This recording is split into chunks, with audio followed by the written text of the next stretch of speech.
ஐரோப்பியர்கள் வருகை. நவீன கால இந்தியா.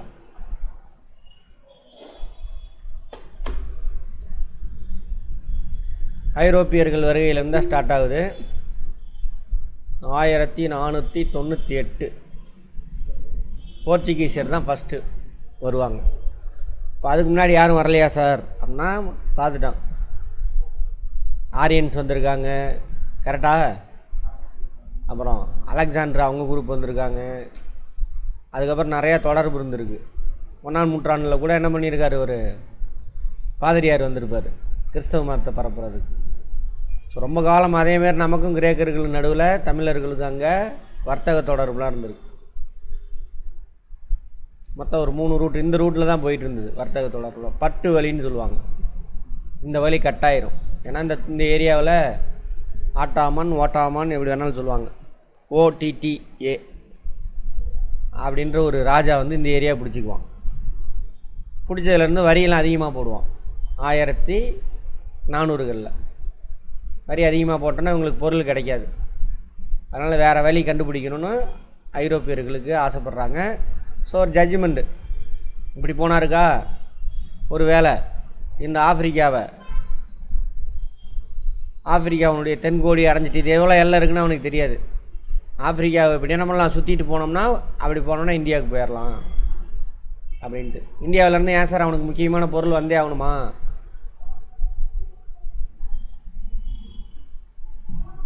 இந்தியாவுக்கு பொருள் வந்தே ஆகணுமா அப்படின்னா ஆமாம். இந்த ஸ்பைசஸ் இதெல்லாம் நம்மக்கிட்ட இருந்தால் போகும். மெயினாக மிளகு. தங்கத்தை கொடுத்துட்டு 1 கிலோ தங்கத்தை கொடுத்துட்டு 1 கிலோ மிளகு வாங்குவான் நம்ம அப்படின்னா பார்த்துக்கோங்க. அப்போ அவ்வளோ முக்கியத்துவம். அப்போ இந்தியாவுக்கு வந்தே ஆகணும். ஏன்னா அவன் மீட்டு சாப்பிட்ணும், கறி. குளிர் பிரதேசத்தில் அது இந்த ஸ்பைசஸ்லாம் சேர்த்து சாப்பிட்டான்னா நல்லா டேஸ்ட்டாக இருக்கும், கெட்டு போகாமல் பார்த்துக்குவோம். அந்த மாதிரி நிறைய விஷயம். இப்போ இந்தியாவுக்கு வந்தே தேரணும், வழி தேடுறாங்க. அப்படி முதல்ல இங்கே இதுதான் போர்ச்சுகல். மேப் தெரியுதா? இடம் மேப்பில் பாருங்கள். அந்த ராஜாக்கள் வந்து நிறையா அவங்களுக்கு ஸ்பான்சர்லாம் பண்ணுவாங்க. ஏன்னா கடலில் வரணும்னா கடலை பற்றி புரிஞ்சிருக்கணும், கப்பல் ஓட்ட தெரியணும். கப்பல்லாம் அப்போ பாய்மர படகு தான். அப்போ சயின்ஸ் புரிஞ்சிருக்கணும். காற்றுல இழுத்துட்டு வரும். காற்று எந்த திசையில் வீசுதோ அதுக்கு தகுந்த மாதிரி என்ன பண்ணும், அந்த மேலே படகு இது கட்டியிருப்பான். எந்த படம் பார்த்தீங்களா, பாகுபலியில் ஒரு பாட்டு வரும்ல, அது மாதிரி. பறக்கலாம் பறக்காது, அது கற்பனை. இது கடலில். இப்போ வழி கண்டுபிடிக்கும் போது தான் ஒரு கப்பல் யூரோப்லேருந்து போகிறது, அவன் நடுக்கடலுக்கு போயிடுவான். போய் அங்கே போய் இறக்கி விட்ரும். அதான் கொலம்பஸ்.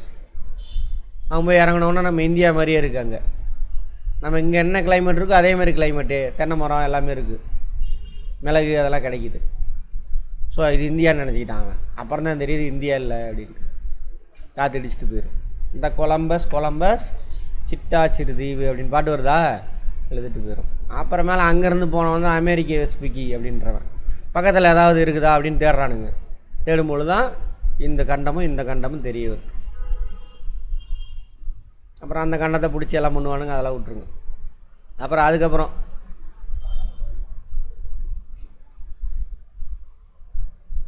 இன்னொருத்தர் பார்த்தலோமியா டயஸ் அப்படிங்கிறவர், அவர் வருவார்.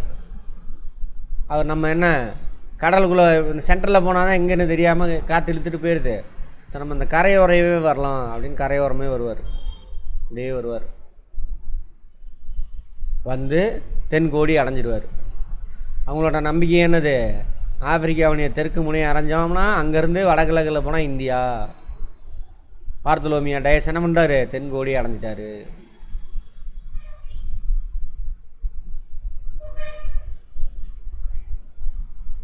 ஓகேவா? அப்போ நம்பிக்கை ஏற்படுது. ஓ, இந்தியாவுக்கு நம்ம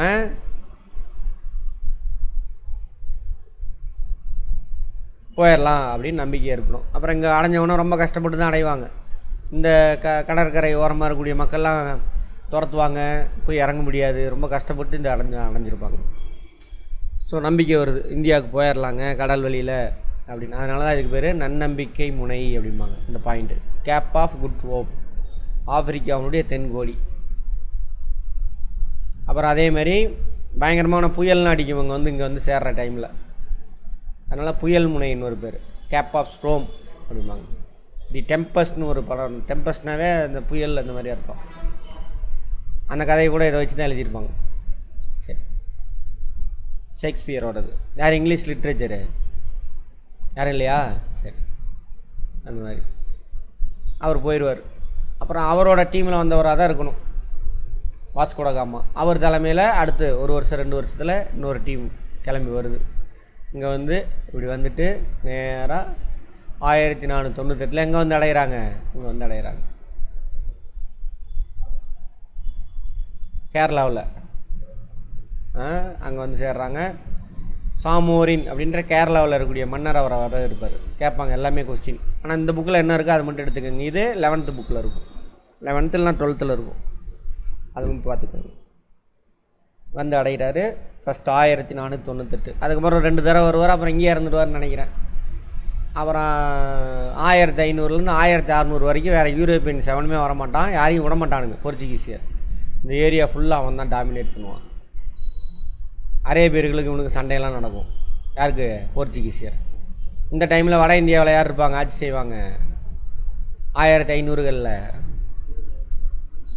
முகலாயர் வந்துட்டாங்க 1526. இங்கே யார் இருப்பாங்க? முகலாயர்லேருந்து பிரிஞ்சவங்க விஜயநகர பேரரசு, இங்கே பாமணி அரசர்கள். அவங்களுக்குள்ள உறவு எல்லாம் என்ன ஏது அப்படின்னு பார்ப்போம். இந்த புக்கில் இருக்கிறத மட்டும் பார்ப்போம். அப்புறம் 1600க்கு மேலே தான் ஒவ்வொருத்தனாக வருவான். டச்சுக்காரன் வருவான், இங்கிலீஷ்காரன் வருவான், ஃப்ரெஞ்சுக்காரன் வருவான், டேனிஷ் முன்னாடியே வந்துடுவான். எல்லோரும் வருவானுங்க, வியாபாரம் செய்வானுங்க. அவனுங்களுக்குள்ள போட்டி பொறாமல் அடிச்சுக்குவானுங்க, பிடிச்சிக்குவானுங்க, குத்தி எல்லாம் நடக்கும். அப்புறம் டேனிஷும் டச்சுக்காரனும் அவனாக ஒதுங்கிடுவானுங்க ஆகாதுன்ட்டு. இப்போ ஃப்ரெஞ்சுக்காரனுக்கும் அதுமாதிரி போர்ச்சுகீசியர் அவனும் ஆஃப் ஆயிடுவான். அவங்க நாட்டிலேருந்து சப்போர்ட் கிடைக்காது, ஆஃப் ஆயிடுவான். போர்ச்சுகீசியருக்கும் அவன் ஆஃப் ஆகிட்டானா அப்புறம் ஃப்ரெஞ்சுக்காரனுக்கு இங்கிலீஷ்காரனுக்கு நடுவில் தான் பிரச்சனை. நீ பெரிய ஆளா நான் பெரிய ஆளான்னு சண்டையெல்லாம் நடக்கும். அதான் கர்நாடிக் வார். கர்நாடிக் ரீஜனில் நடக்கும், இந்த ரீஜனில். அதான் கர்நாடிக் ரீஜன். அதனால் கர்நாடிக் வார். அது யார் யாருக்கு நடுவில் நடக்கிறது? ஃப்ரெஞ்சுக்காரனுக்கும் இங்கிலீஷ்காரனுக்கும் நடுவில். யார் வந்துட்டு இந்தியாவில் வியாபாரம் செய்கிறது, டாமினேட் பண்ணுறது. 3 போர் நடக்கும். ஃபஸ்ட்டு 1.5 போரில் ஃப்ரெஞ்சுக்காரன் ஜெயிப்பான். அடுத்து 1.5 போரில் இங்கிலீஷ்காரன் ஜெயிச்சு டோட்டலாக அதோட ஃப்ரெஞ்சுக்காரனை ஆஃப் பண்ணிடுவான். சரியா? யார் இருக்காங்க? நான் கதை சொன்னால் நிறைய சொல்லிகிட்டே இருப்பேன், அவ்வளோலாம் வேணாம். உங்களுக்கு இந்த புக்கில் உள்ளது கதை இவ்வளோ தான், கான்செப்ட் ஃபேக்ட் மட்டும் இந்த புக்கில் உள்ளது 11th புக்கில் உள்ளது, அதை மட்டும் பார்த்துக்கோங்க. சரியா? நான் புக்கை மட்டும் வச்சு எடுத்துட்றேன். 18-19ஆம் நூற்றாண்டுகளில் இந்தியாவிற்கு வருகை புரிந்த பல வெளிநாட்டு பயணிகள். 18னா இப்போ 1700 ஒன்றில் ஸ்டார்ட் ஆகும். 19ஆம் நூற்றாண்டுனா 1801 ஸ்டார்ட் ஆகும்.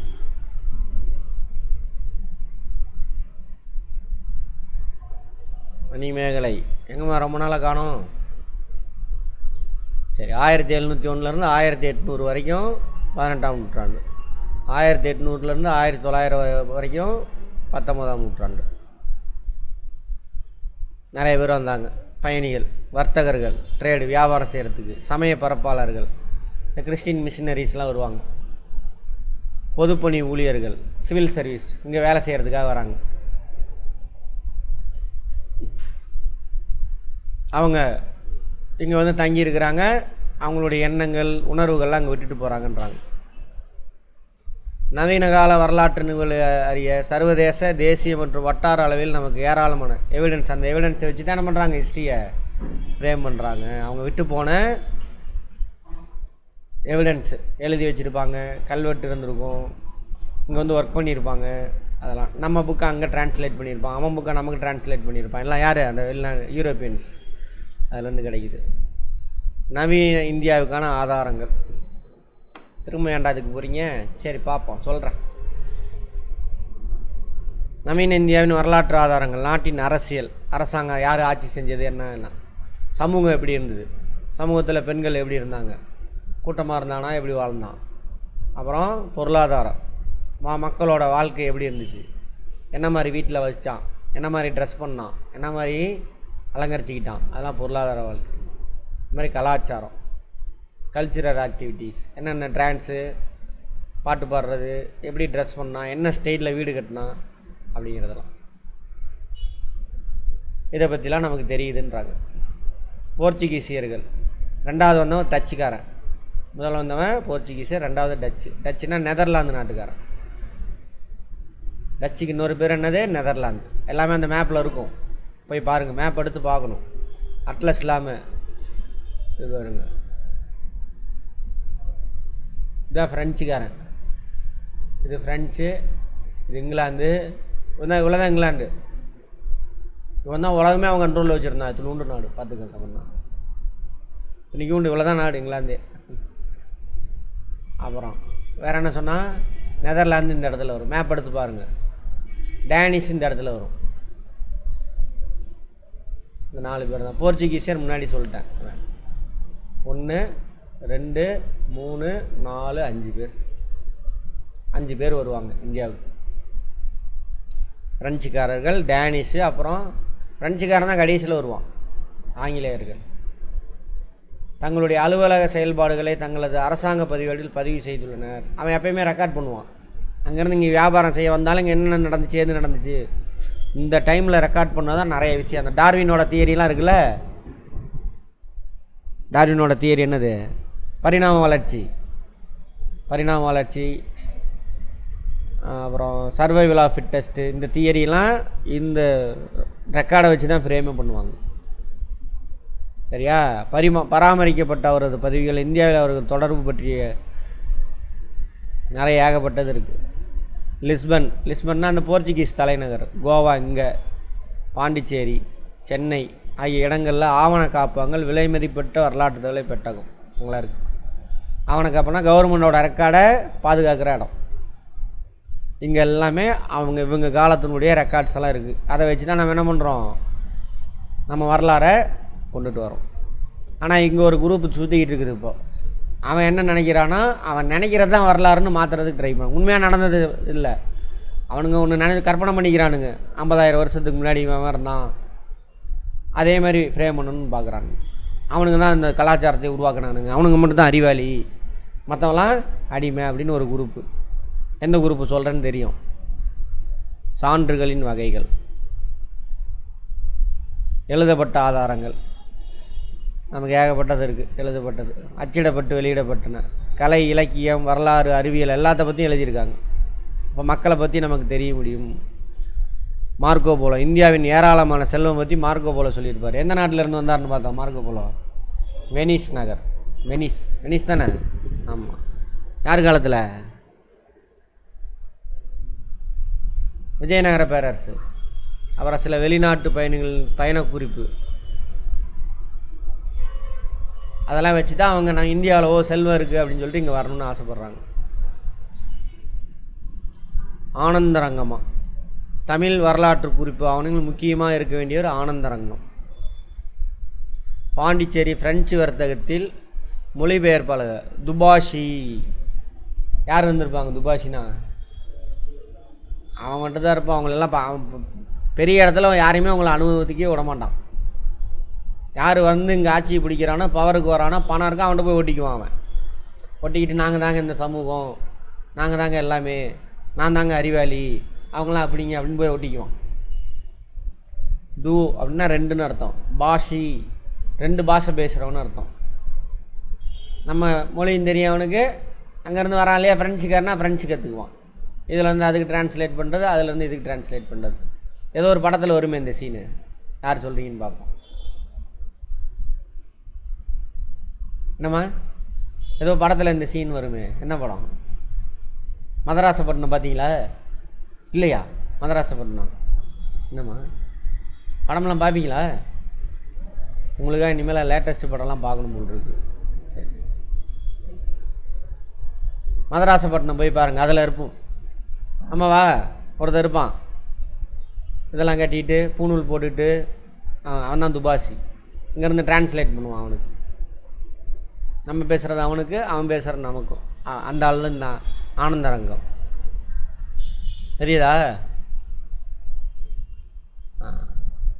1736லேருந்து 1760 வரை அவர் எழுதிய பிரெஞ்சு இந்திய உறவுமுறை பற்றி அன்றாட நிலவுகளின் குறிப்புகள் அக்காலத்தை பற்றி அறியுவதும் ஒரே எழுதப்பட்ட சமய சார்பற்ற மதிப்புமிக்க பதிவாக கிடச்சிருக்காமா.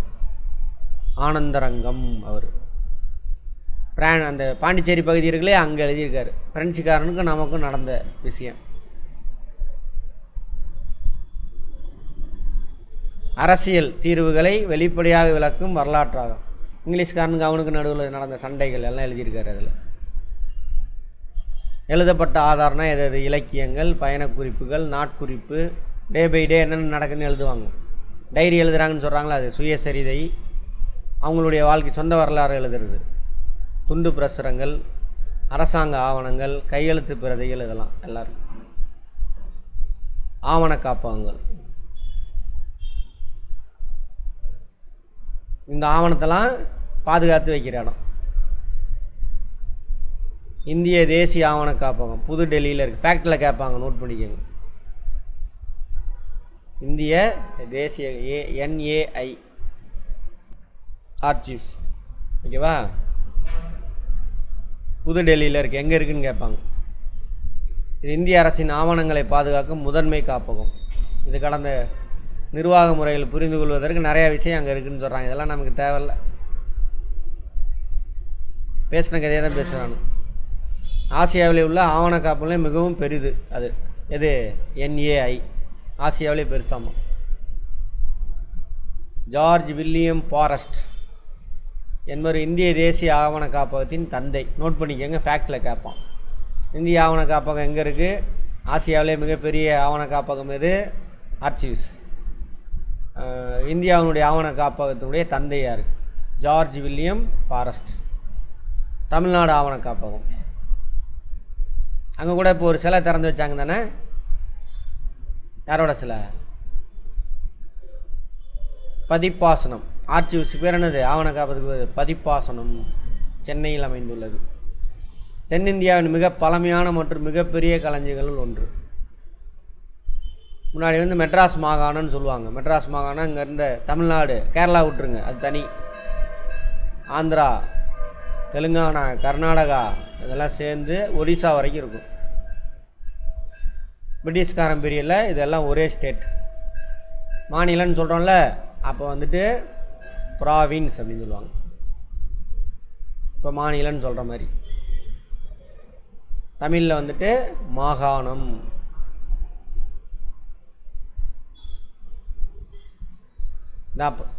மெட்ராஸ் ப்ராவின்ஸ், சென்னைன்னு சொல்ல மாட்டாங்க, மெட்ராஸ் ப்ராவின்ஸ் எல்லாம். அது எல்லாத்துக்கும் சேர்ந்த ரெக்கார்டு. அது ரெக்கார்டுக்கான இடம். அங்கே டச்சு, டேனிஷு, பாரசீகன்னு ஈரான், மராத்திய நிர்வாக பதிவுகளின் தொகுப்புகள். அந்த பீரியடில் இவங்களாம் இருந்திருப்பாங்க. இங்கே ஃப்ரெஞ்சுக்காரன், போர்ச்சுகீசியர், தமிழ், உருது போன்ற மொழிகள் எல்லாம் இருக்குது இவங்களை பற்றி நல்லா. அது ஒரு விஷயம் விட்டுருங்க. 1642 டச்சு பதிவுகளின் தொகுப்புகள் உள்ளன. டச்சுக்காரன் இந்த ஏரியாவில், நம்ம ஏரியாவில், இந்த ஏரியாவில் வியாபாரம் செஞ்சுருப்பான். அவனோட விஷயங்கள்லாம் அங்கே இருக்குது. எப்போ? 1642 உள்ளது. கொச்சி சோழமண்டல கடற்கரையில் உள்ள இடங்களுடன் தொடர்புடையது. அதெல்லாம் சோழமண்டல கடற்கரைனா இது, இந்த பாட்டு இங்கே கிருஷ்ணாவிலேருந்து காவேரி வரைக்கும். இங்கிலீஷில் கோரமண்டலம் அப்படிம்பாங்க. கோரமண்டலம். கொச்சினா மேற்கு கடற்கரை. இங்கேயும் இருந்திருப்பானுங்க, இங்கேயும் இருந்திருப்பானுங்க. யார்? டச்சுக்காரனுங்க.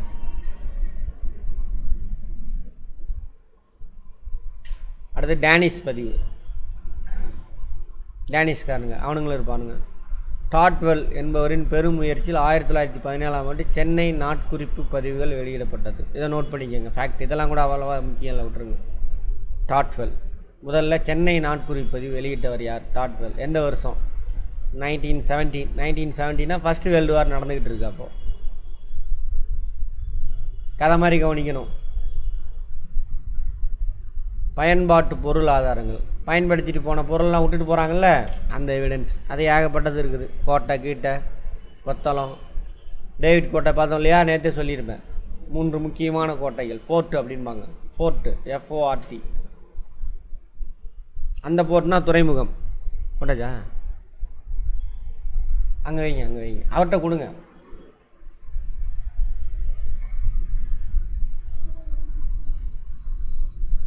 சென்னையில் என்ன கோட்டை? ஜார்ஜ் கோட்டை. கொல்கத்தாவில் வில்லியம் கோட்டை. அவங்களுடைய வியாபார ஸ்தலம். ஓகேவா? ரைட்.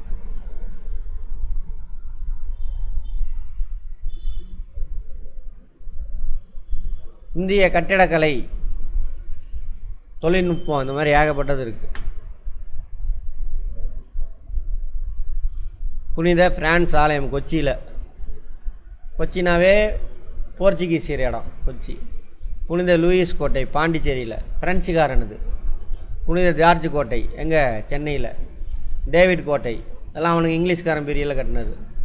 India gate. இந்தியா கேட்டு தெரியுமா? மும்பையா? இந்தியா கேட் அது கேட்வே ஆஃப் இந்தியா, மும்பையில் இருக்கிறது. சரியா? இந்தியா கேட் அப்படிங்கன்னா டெல்லியில் இருக்கும். கேட்வே ஆஃப் இந்தியா அது மும்பையில். அது ஏன் அப்படின்னு சொல்கிறேன். இது டெல்லியில் இருக்கும். கடமை பாதைன்னு பேர் மாற்றினானுங்களே ராஜ்பத்தில் எண்டில், அது இது இந்தியா கேட். முதலாம் இரண்டாம் உலகப் போரில் இந்தியர்கள் நிறைய பேர் இறந்துருப்பாங்க. அவங்களுடைய பேரெலாம் இதில் பதிச்சிருப்பாங்க. இதில் அப்படியே நேராக நடந்து போனீங்கன்னாக்கா ஜனாதிபதி இருக்காங்கள்ல, குடியரசுத் தலைவர், பிரசிடென்ட், அது நேராக போனீங்கன்னா அந்த ரோடு அதான் ராஜ்பாத் அப்படிம்பாங்க. அதுக்கு இப்போ பேரை மாற்றிட்டானுங்க. ராஜ்பாத்துங்கிறத கடமை பாதை. அவங்கவுங்க கடமையை செய்யணும். எந்தெந்த ஜாதியில் பிறந்தீங்களோ அந்தந்த ஜாதி கடமையை செய்யணும். அதான் அர்த்தம். அதுக்கு அர்த்தம் தெரியாமல் இருக்கும் நம்மலாம். அந்த கடமை பாதை வழியே நேராக இருக்கும், ஸ்ட்ரெயிட் ரோடு போனீங்கன்னா என்ன இருக்கும்? ராஷ்டிரபதி பவன் இருக்கும். குடியரசுத் தலைவர் மாளிகை, அங்கே தான் அவர் இருப்பார், குடியரசுத் தலைவர்.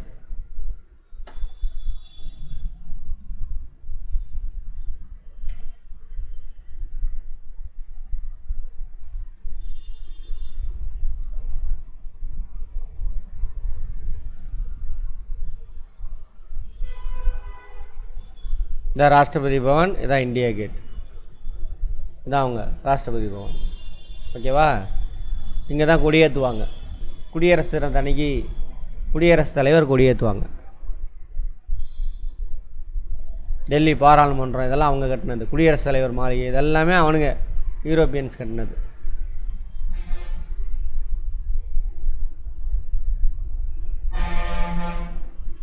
டெல்லியில் மிகப்பெரிய அருங்காட்சியகம். டெல்லியில் 1949 உருவாக்கப்பட்டது. டெல்லியில் இருக்கக்கூடிய அருங்காட்சியகம் தான் மிகப்பெரியது இந்தியாவிலேயே. 1949 உருவாக்கப்பட்டது. அதே மாதிரி நாணயங்கள். நவீன இந்தியாவின் முதல் நாணயம் வந்து நோட் பண்ணிக்கோங்க, ஃபேக்ட்டு, 1862 உருவாக்குறாங்க. ஆங்கிலேயர் ஆட்சி காலத்தில் வெளியிட்டப்பட்டது. நவீன இந்தியாவில் 62 பிரிட்டிஷ் கவர்மெண்ட்டுக்கு போயிடும் கண்ட்ரோல். இங்கே பாருங்கள், இந்திய நிலப்பகுதியை முதல்ல எப்போ பிடிப்பான் சார்? யாருன்னா east India company. East India கம்பெனினா அவன் ஒரு கம்பெனி.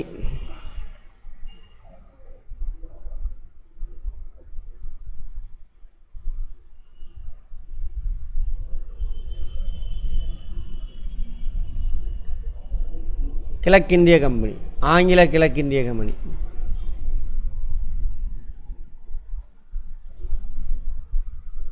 இவன் ஒரு நிறுவனம் அங்கே. இப்போ எப்படி அதானி அம்பானி ரிலையன்ஸ் கம்பெனி அது மாதிரி இருக்குல்ல, அது மாதிரி அவங்க நாட்டில் ஒரு கம்பெனி. அவன் வியாபாரம் செய்கிறதுக்காக இந்தியாவுக்கு வருவான்.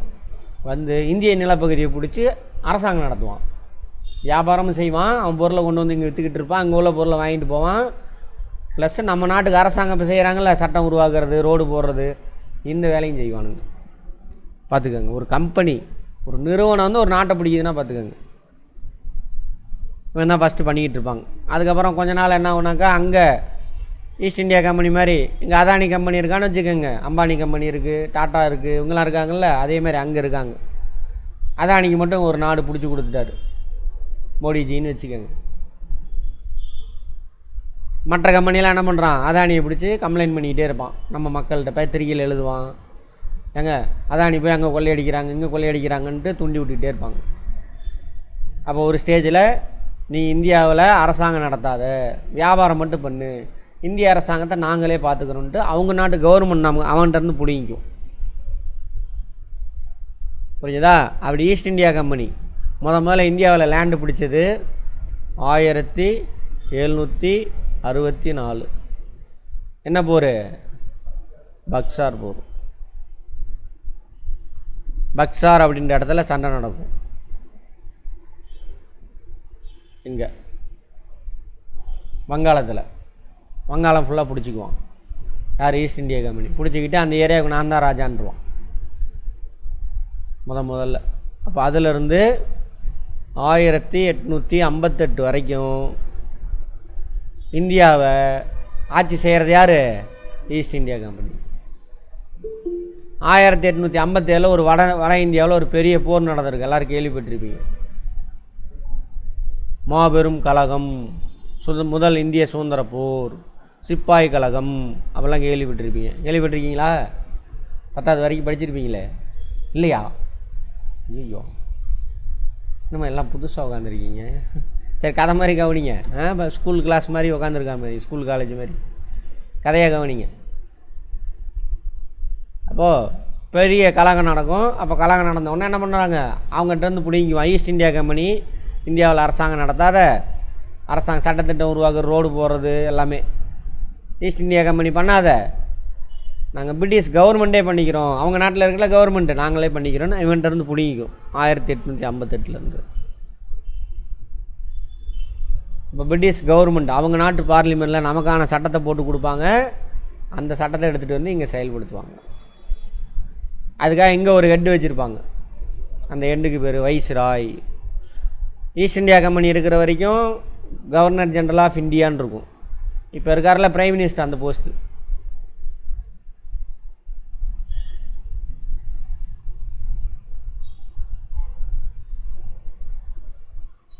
தமிழில் இந்திய தலைமை ஆளுநர்.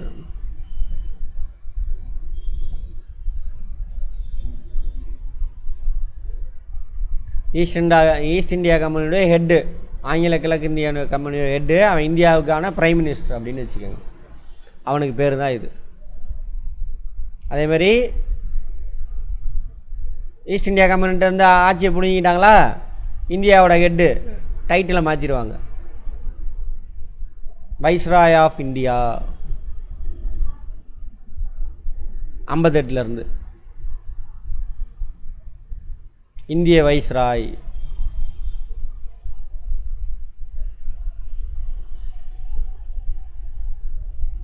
வைஸ்ராய்னா என்ன சார்? ஒவ்வொன்றும் கேள்வி கேட்பாங்க, பார்த்துக்கோங்க.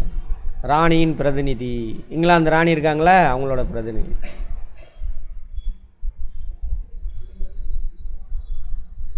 அவங்க நாட்டு பார்லிமெண்ட்டில் சட்டத்தை போட்டு இங்கே கொடுத்து விட்ருவாங்க. அவர் இங்கே வச்சுக்கிட்டு அதை வச்சுட்டு ஆட்சி செய்வார். யார்? வைஸ்ராய். 1858 நமக்கு சுதந்திரம் கொடுத்தானுங்களே, ஈஸ்ட் இந்தியா கம்பெனி திருடன்ட்டு யார் பிடுங்கினா? British government பிடிக்கிட்டான். அந்த திருடன்ட்டு நம்ம ஊரில் உயர் ஜாதி அந்த குரூப் திடிக்குவான். அதுதான் சுதந்திரம்னு சொல்லுவாங்க. இப்போ வரைக்கும் அப்படி தான் ஓடிக்கிட்டு இருக்கு. சரியா? அந்த அன்றைக்கி தானே அது சுதந்திரம் கொடுக்குறதுங்கிறது. 1947 என்னைக்குமா சுதந்திரம் கொடுத்தாங்க? 40. அதான் என்ன நாள்? சுதந்திர நாள் என்னைக்குமா கொண்டாடுறோம்?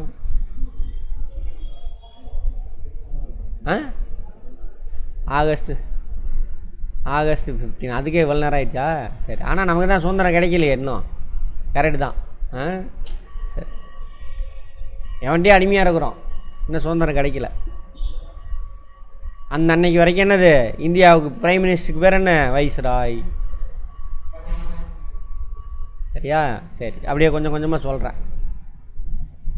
அங்கே போட்டுருக்கு பாருங்கள். ராணி விக்டோரியாவுக்கு பிறகு அரியணை ஏறிய மன்னர் 7ஆம் எட்வர்டு. ஃபஸ்ட்டு ராணி இவங்க தான், விக்டோரியா தான். 1858 ராணி தான் நீ ஈஸ்ட் இந்தியா கம்பெனி ஆட்சி செய்யாதான்னு பிடிக்கும்.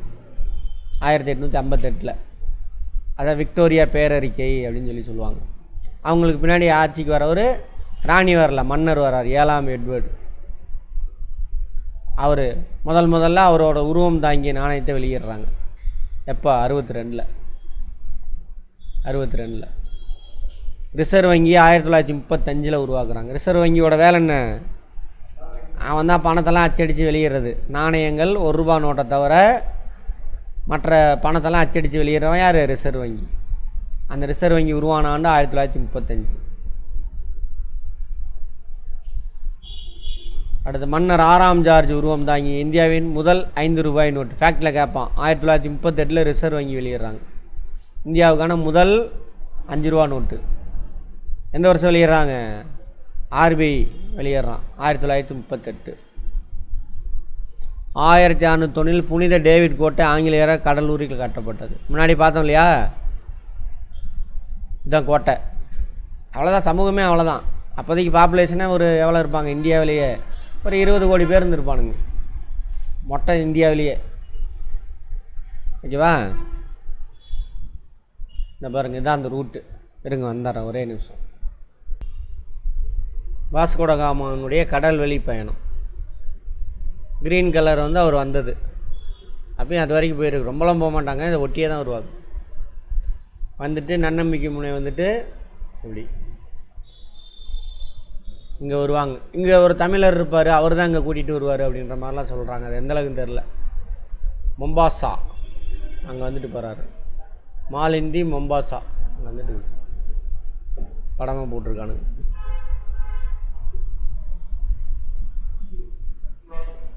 சரியா? அவங்களுடைய முக்கியமான வியாபார ஸ்தலம் எல்லாம் கடற்கரை ஓரமாக தான் இருக்கும். ஏன் கடற்கரை ஓரமாக வச்சுருக்காங்க? ஏம்மா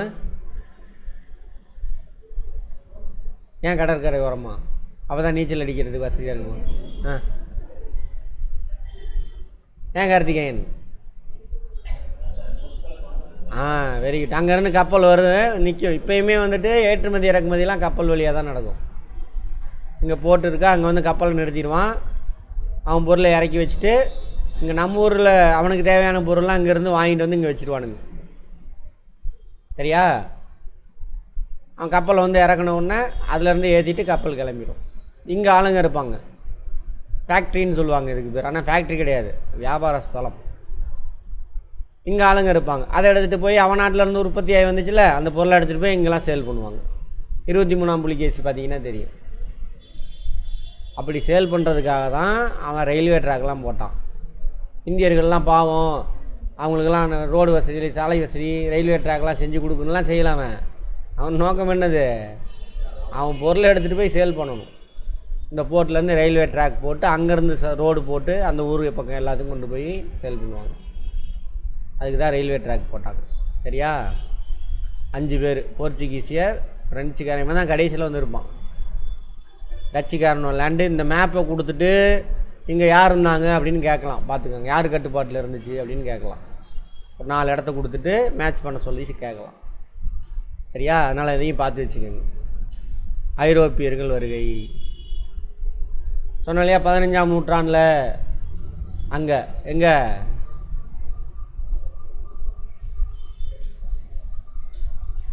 இந்த ஏரியா துருக்கியில் ஒட்டாமன் எம்பரர் இது ஃபுல்லாக பிடிச்சி வச்சுக்குவார்.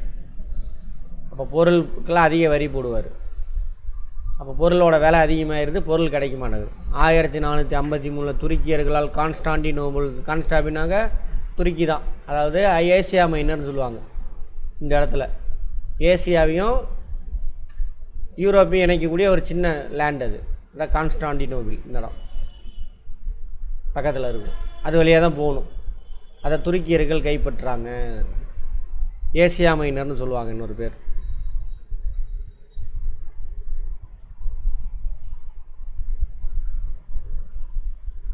கைப்பற்றப்பட்ட பிறகு இந்தியாவிற்கும் ஐரோப்பாவிற்கும் நிலவணி மூடப்பட்டது. காலங்காலமாக அதுக்கு பேர் பட்டு ரூட்டு, சில்க் ரூட்டுன்னு சொல்லுவாங்க. பட்டு தான் சீனாவிலேருந்து பட்டு அங்கே ஏற்றுமதி ஆகும். அந்த ரூட்டு கட் ஆயிடுச்சு. அதுக்கு முன்னாடியே 2 ரூட்டு கட் ஆயிரும். மொத்தம் 3 ரூட் இருக்கும். ஒன்று இந்த ரூட்டு, இன்னொன்று செங்கடல் வழியாக போகிறது, இது செங்கடல் வழியாக போகிறது, இன்னொன்று இது, அடுத்து இன்னொரு தரை வழியிலே போகும். எல்லாம் கட்டு. ஃபேக்டில் கேட்பான் பார்த்துக்கோங்க. துருக்கி வட ஆப்பிரிக்காவிலும் பால்கன் தீபகற்பத்திலிருந்தும் நுழைந்தது. வட ஆப்பிரிக்கானா இங்கே இதானே துருக்கி, இதான் வட ஆப்பிரிக்கா.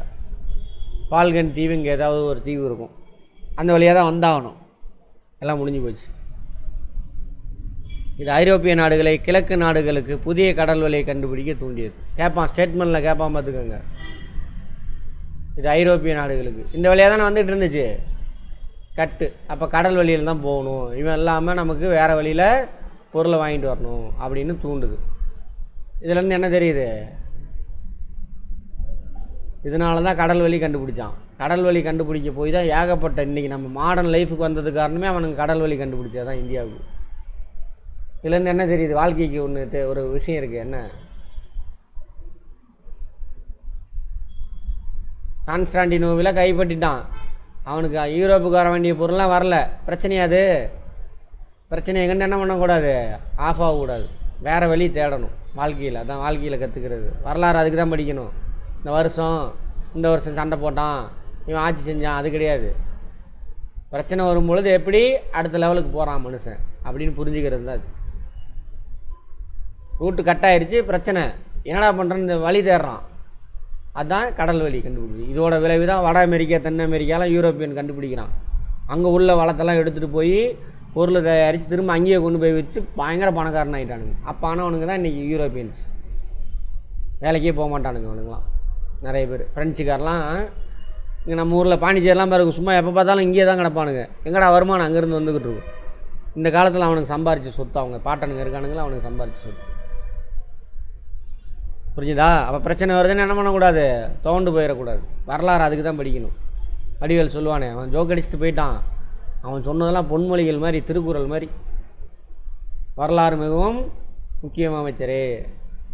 சரியா? ரைட். Portugal first. இந்தியாவிற்கு புதிய கடல் வழியை கண்டுபிடி மிகவும் ஆர்வமாக இருந்தது. என்ன சார் காரணம்? லொக்கேஷன். இங்கே கடல் கரை ஓரமாக இருக்குது, கடல் வழியில் ஆர்வம் கொண்டிருக்காங்க. சின்ன நாடு, பக்கத்து நாடு ஸ்பெயின். இவனுக்கும் ஆகாது வேறு. அப்போ கடல் வழி தான் அவனுக்கு ஒரே வழி. ஸோ கடலில் ஆதிக்கம் செலுத்துகிறாங்க. கடலில் மீன் பிடிக்கிறது அதெல்லாம் ரொம்ப காலமாக அவனுக்கு பழக்கமாக இருக்கும். ஸோ இந்தியா கண்டுபிடிக்கலாம் அப்படின்னு எனக்கு கண்டுபிடிச்சா என்ன ஆகும்? பொருள்லாம் வாங்கிட்டு போய் ஐரோப்பா முழுவதும் அவனே விற்கலாம், வருமானம் வரும். எல்லாம் வருமானத்துக்கு தான். போர்ச்சுகீஸ் இளவரசர் ஹென்றி, பொதுவாக மாலுமி ஹென்றி. மாலுமின்னு யாரை சொல்லுவாங்க? கப்பல் ஓட்டியிருக்காங்கல்ல, அவங்கள தான் மாலுமின்னு சொல்லுவாங்க.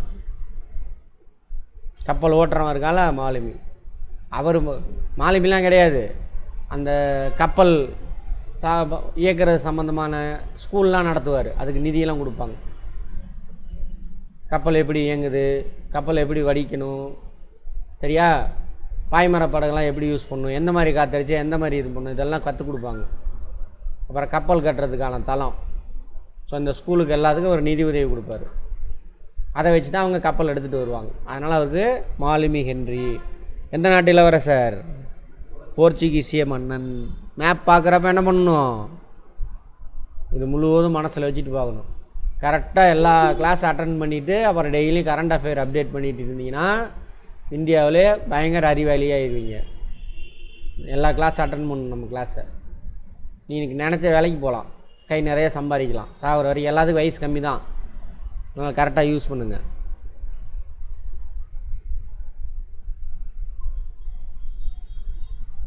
அறியப்படுகிறார். அவர் உலகின் அறியப்படாத பகுதிகளை ஆராயவும் சாகச வாழ்க்கையை, அதாவது அட்வென்ச்சர் மேற்கொள்ளவும் தனது நாட்டு மக்களை ஊக்குவித்தார். சரியா? ஃபண்டு பண்ணுறாங்க. ஏன் ஊக்குவிக்கிறாரு? ராஜா பணம் கொடுத்தா தான் பண்ண முடியும். அவன்கிட்ட தான் பணம் நிறையா இருக்கும். 1487ஆம் ஆண்டு போர்ச்சுகீசிய மாலுமி பார்த்தலோமியோ டயஸ் தென்னாப்பிரிக்காவினுடைய தெற்கு முனையை அடைந்தார். எந்த வருஷம்? 87. திரும்ப 10 ஆண்டு கழிச்சு தான் இவர் வர்றாரு. யார்? வாஸ்கோ ட காமா. அங்கேருந்து கிளம்புவார். ஒரு வருஷத்தில் போய் சேர்ந்துருவார். 2ஆம் ஜான் அவரை ஆதரித்தார். இன்னொரு மன்னர். கேட்பாங்க, பார்த்தலோமியோ டயஸை ஆதரித்த மன்னர் யார்? அவர் விதை போட்டு போயிட்டார். யார்? ஹென்றி. இவர் காலத்தில் அறுவடை பண்ணுறாங்க. அடுத்து வாஸ்கோ ட காமா. இவரும் அவர் கூட இருந்தவராக இருக்கணும். போர்ச்சுகீசிய மாலுமி பார்த்தலோமியோ டயஸ் கூட இவரும் பிரயாணம் செஞ்சவராக இருக்கணும். அப்போ அவர் இளமையாக இருந்திருக்கணும். 2வது பயணம் வரும்பொழுது அவர் இறந்துருக்கணும் அல்லது வயசாகிருக்கணும். ஸோ இவர் தலைமையில் அனுப்புகிறாங்க, வராரு. அங்கிருந்து மொசாம்பிக் பகுதிக்கு தனது பயணத்தை தொடர்ந்தார்.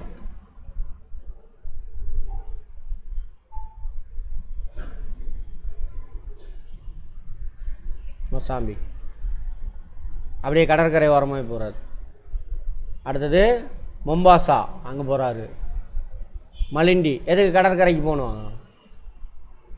தண்ணி உணவெல்லாம் வேணும் இல்லை, கப்பல்லே போயிட்டு இருந்தால் என்ன ஆகும்? தண்ணி பிரச்சனை வரும், உணவு இருக்காது. சரியா?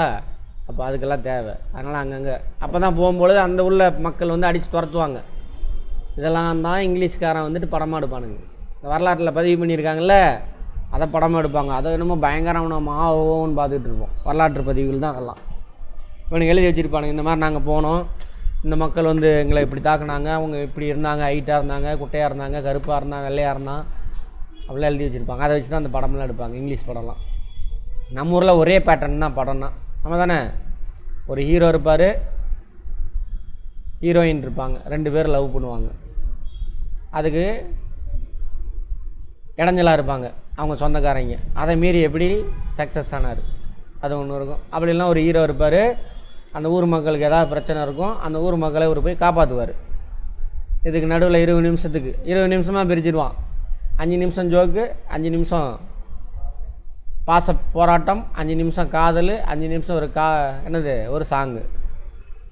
20 நிமிஷம் 20 நிமிஷம் என்ன ஆயிடுச்சு, முடிஞ்சு போச்சு. 2 மணி நேரம் ஆகிடும்.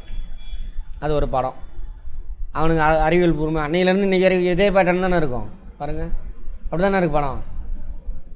அவனுங்க அறிவியல் பூர்வமாக எடுக்கிறானுங்க, வரலாற்று ரீதியாக எடுப்பானுங்க எல்லாமே. அப்படி தான் வந்துட்டு போகிறார். கேலிக்கட் முதல்ல வந்து இறங்குற இடம் அவர். இந்திய மாலுமி சொல்கிறாங்க இல்லையா, பின்னர் இந்திய மாலுமி ஒருவரன் உதவியுடன் எங்கேருந்து, மொசாம்பிக்லேருந்து கள்ளிக்கோட்டை, அதான் கேலிக்கட் அவன் சொல்கிறான், 1498 அறைகிறார். கேட்பாங்க ஒவ்வொன்றுமே ஃபேக்ட்டு. அவரை வரவேற்ற மன்னர் சாமரின். கடற்கரையில் வராரு, ஏதோ வெளிநாட்டுக்காரன் வரான்டா. அப்புறம் அங்கேருந்து வந்து சொல்லுவான், உன்னையெல்லாம் உள்ளே இறங்க விட மாட்டானுங்க. வெளிநாட்டுக்காரன்ல பார்ப்பான் நமக்கு தேவையானவனா பிடிச்சவனா இல்லான்ட்டு. ஐரோப்பாவிலேருந்து வந்திருக்கானா, ஆகா ஓகோன்னு வரவேற்கிறார். யார்? சாமரி. 2வது போர்ச்சுகீசிய மாலுமி பெட்ரோ அல்வாரிஸ் காப்ரல் வாஸ்கோடகாமாவின் கடல் வழியை பின்பற்றி 13 கப்பல்களில் சில 100 வீரர்களுடன் 1500ஆம் ஆண்டு கள்ளிக்கோட்டை அடைகிறார். 2வது வந்த மாலுமி யார்? Pedro Alvares corporal. நோட் பண்ணிக்கங்க, கேட்பாங்க. எந்த வருஷம் வராரு? 1500ஆவது வருஷம், 2 வருஷம் கழிச்சு. அவர் கூட எத்தனை கப்பல் வருது? 15 கப்பல். 13 கப்பலா? 13 கப்பல், 100 வீரர்கள். மற்றதெல்லாம் பொருளாக எடுத்துகிட்டு வரான் அங்கேருந்து, அவன் பொருளை விற்கிறது. வாஸ்கோடகாமா 1501 20 கப்பலுடன் 2வது முறையாக இந்தியா வந்து அடைகிறார். 2வது தடவை வரார். கண்ணனூரில் ஒரு வர்த்தக மையத்தை நிறுவினார். வர்த்தக ட்ரேட் சென்டர் அப்போ தான் உருவாக்குறாங்க. ஃபஸ்ட்டு வந்துட்டு போயிட்டாங்க. 2வது 1501 2வது தடவை வரார்ல, அப்போ தான் இங்கே ஒரு வர்த்தக மையம், ட்ரேடு சென்டர். பழைய புக்கில் ஃபேக்ட்ரின்னு சொல்லுவாங்க. ஃபேக்ட்ரினா பொருள் தயாரிக்கிற இடம், அது தயாரிக்கிறதெல்லாம் கிடையாது. இங்கே உள்ள தேவையான பொருளை எடுத்துகிட்டு போய் சேமித்து வைப்பான். அவன் கப்பல் வரும், அவன் பொருளை இறக்கி வச்சுட்டு இங்கே உள்ள பொருளை எடுத்துகிட்டு போவான். அதுக்கு யூஸ் பண்ணக்கூடிய இடம் அதான் வந்து என்னது, வர்த்தக மையம், ட்ரேடு சென்டர். எங்கே உருவாக்குறாங்க? கண்ணனூரில். கேட்பாங்க போர்ச்சுகீசியர் எந்த ஊரில் முதல்ல வர்த்தக மையத்தை நிறுவினர்னு கேட்பாங்க. எங்கே? கண்ணனூர், கேரளா தான்.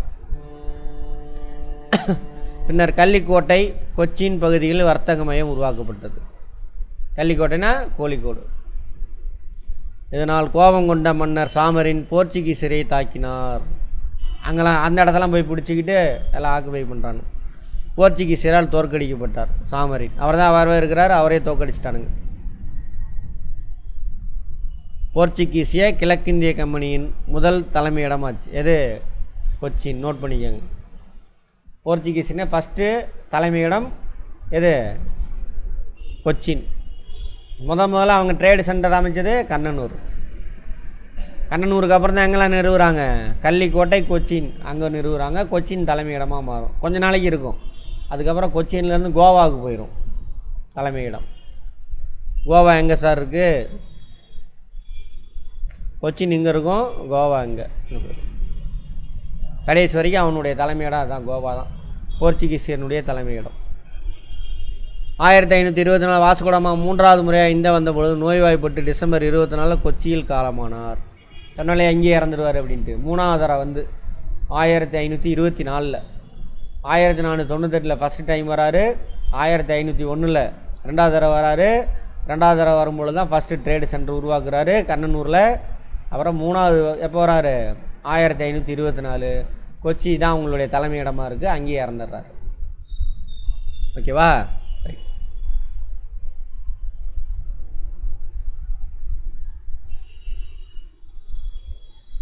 ஃப்ரான்சிஸ்கோ டி அல்மெய்டா அப்படின்னாக்கா போர்ச்சுகீசியர் இருக்காங்க இல்லையா, போர்ச்சுகீசிய கிழக்கிந்திய கம்பெனி, இவனும் கம்பெனி தான் போல் இருக்கு.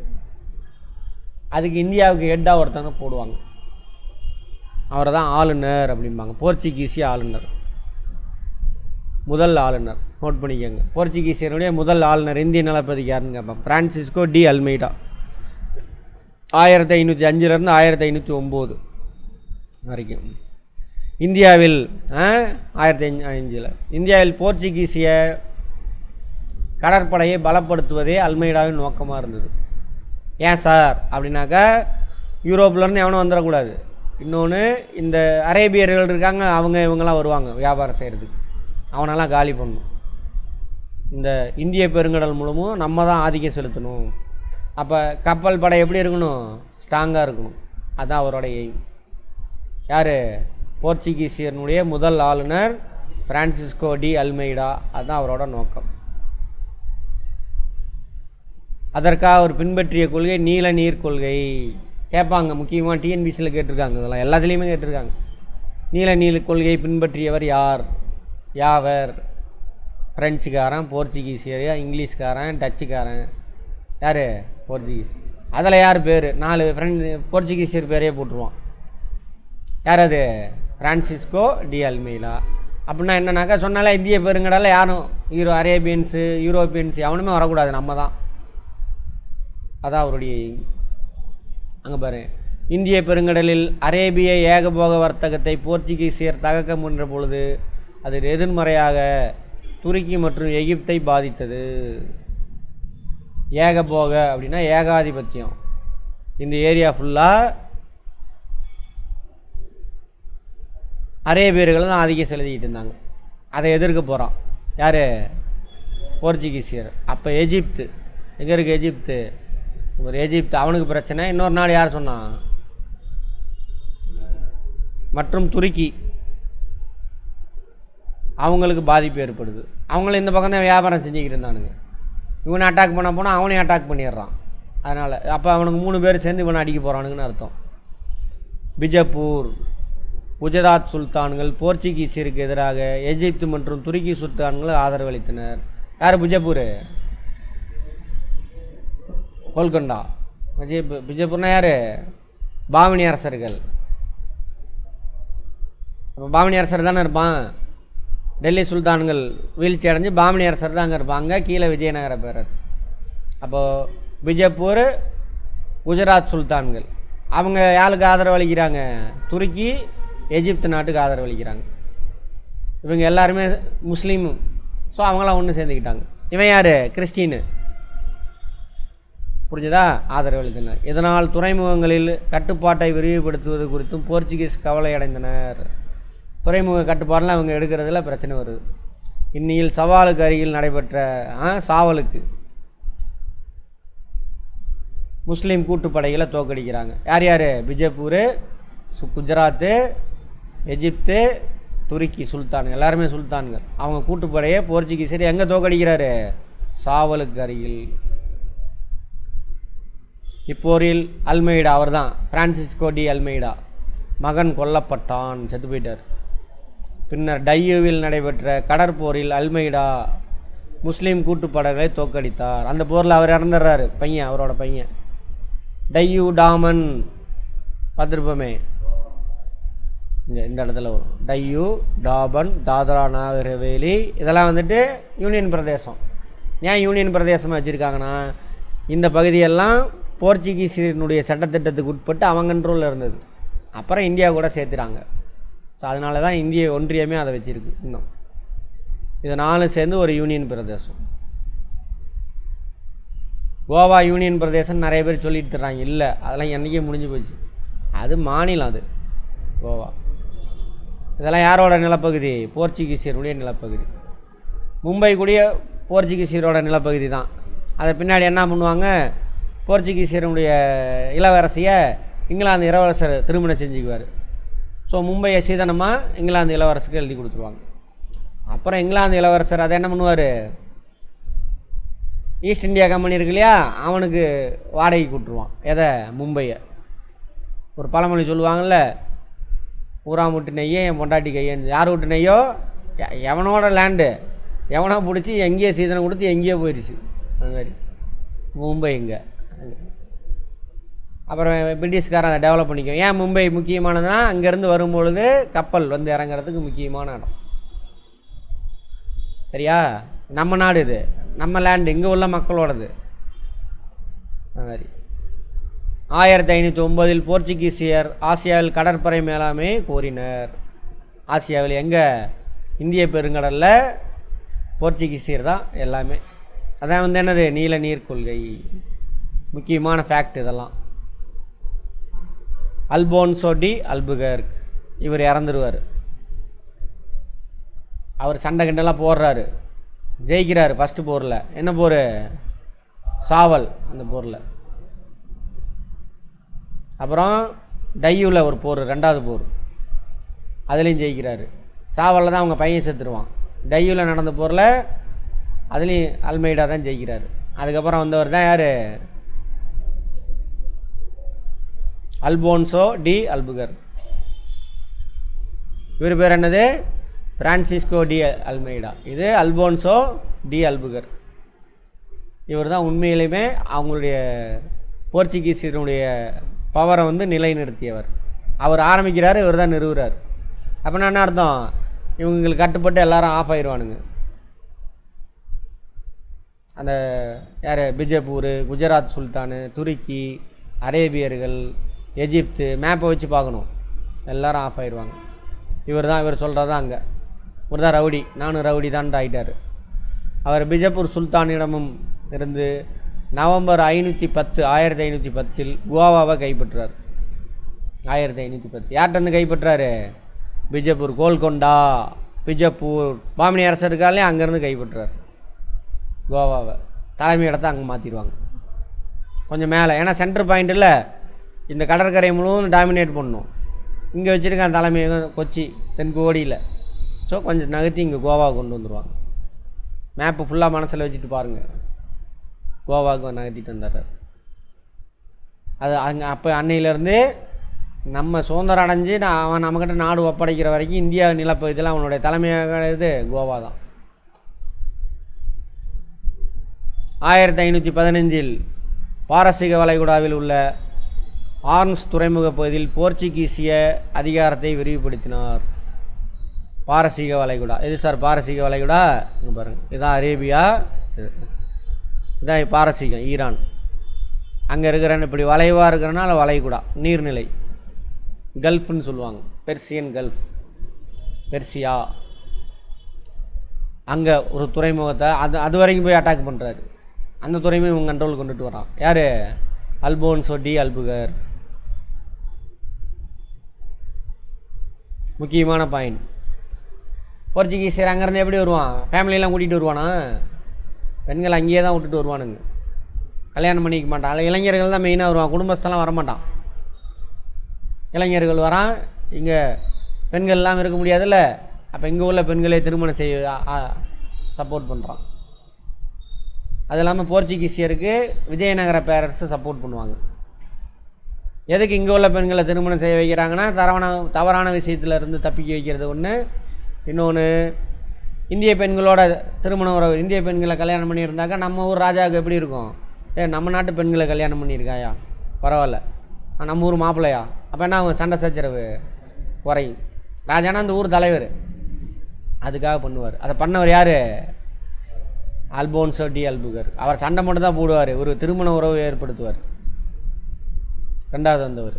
அப்புறம் விஜயநகர பேரரசரோட நட்புறவு, அதெல்லாம் கேட்பாங்க, பார்த்துக்கோங்க. எந்த இயர்லேருந்து எந்த இயர் வரைக்கும் இருந்தாருன்னு கேட்பாங்க. நினோ டி குன்கா, இவர் பேர் கேள்விப்பட்டிருக்கீங்களா? முக்கியமான ஜட்ஜ்மெண்ட்டில் இவர் பேர் இருக்கும். நீதிமன்றம் நீதி கொடுத்தார்ல, ஜட்ஜ்மெண்ட் கொடுத்துருப்பார்ல ஜெயலலிதா தீர்ப்பில், டி குன்கா தான் வரும் பாருங்க. சரி, அல்புகருக்கு பிறகு கவர்னரான நினோ டி குன்கா 15. இவர் 29. நடுவில் ஏதாவது சின்ன சின்ன பசங்க இருந்துருப்பானுங்க. அல்புகருக்கு பிறகு கவர்னரான நினோ டின்கா, அவர் கவர்னர் தான் வராரா? அப்புறம் இயர் இப்படி போட்டிருக்கானுங்க. சரி பார்ப்போம். இவர் தான் வந்துட்டு கோவா கைப்பற்றுறது அவர். அல்புகருக்கு தலைநகர கொச்சியிலேருந்து கோவாவுக்கு மாட்டினவர் யார்? Nino D குன்கா. 1530 தலைநகர கொச்சியிலேருந்து கோவாவுக்கு மாட்டினார். 1534 குஜராத்தின் பகதூர் ஷாவிடமிருந்து, பகதூர் ஷானா அங்கே ராஜா, பஷீன் பகுதியை கைப்பற்றார். டையூ டாமன்லாம் இருக்குல்ல, டையூ டாமன், தாதரா நாகர் ஹவேலி அதெல்லாம். மேலும் 1537 டையூவை கைப்பற்றார். பஷீன் பகுதினா தாதரா நாகர் ஹவேலி அப்படின்னு சொல்லுவாங்க. அந்த இடம் எங்கே சார் இருக்குது? இந்த இடத்துல வரும், இந்த இடத்துல, இந்த 2 லேண்டு. அப்புறம் டையூ டாமன் இந்த இடத்துல வரும். குஜராத் மன்னர்கிட்டருந்து கைப்பற்றார். எதுக்கு? வியாபாரத்துக்காக.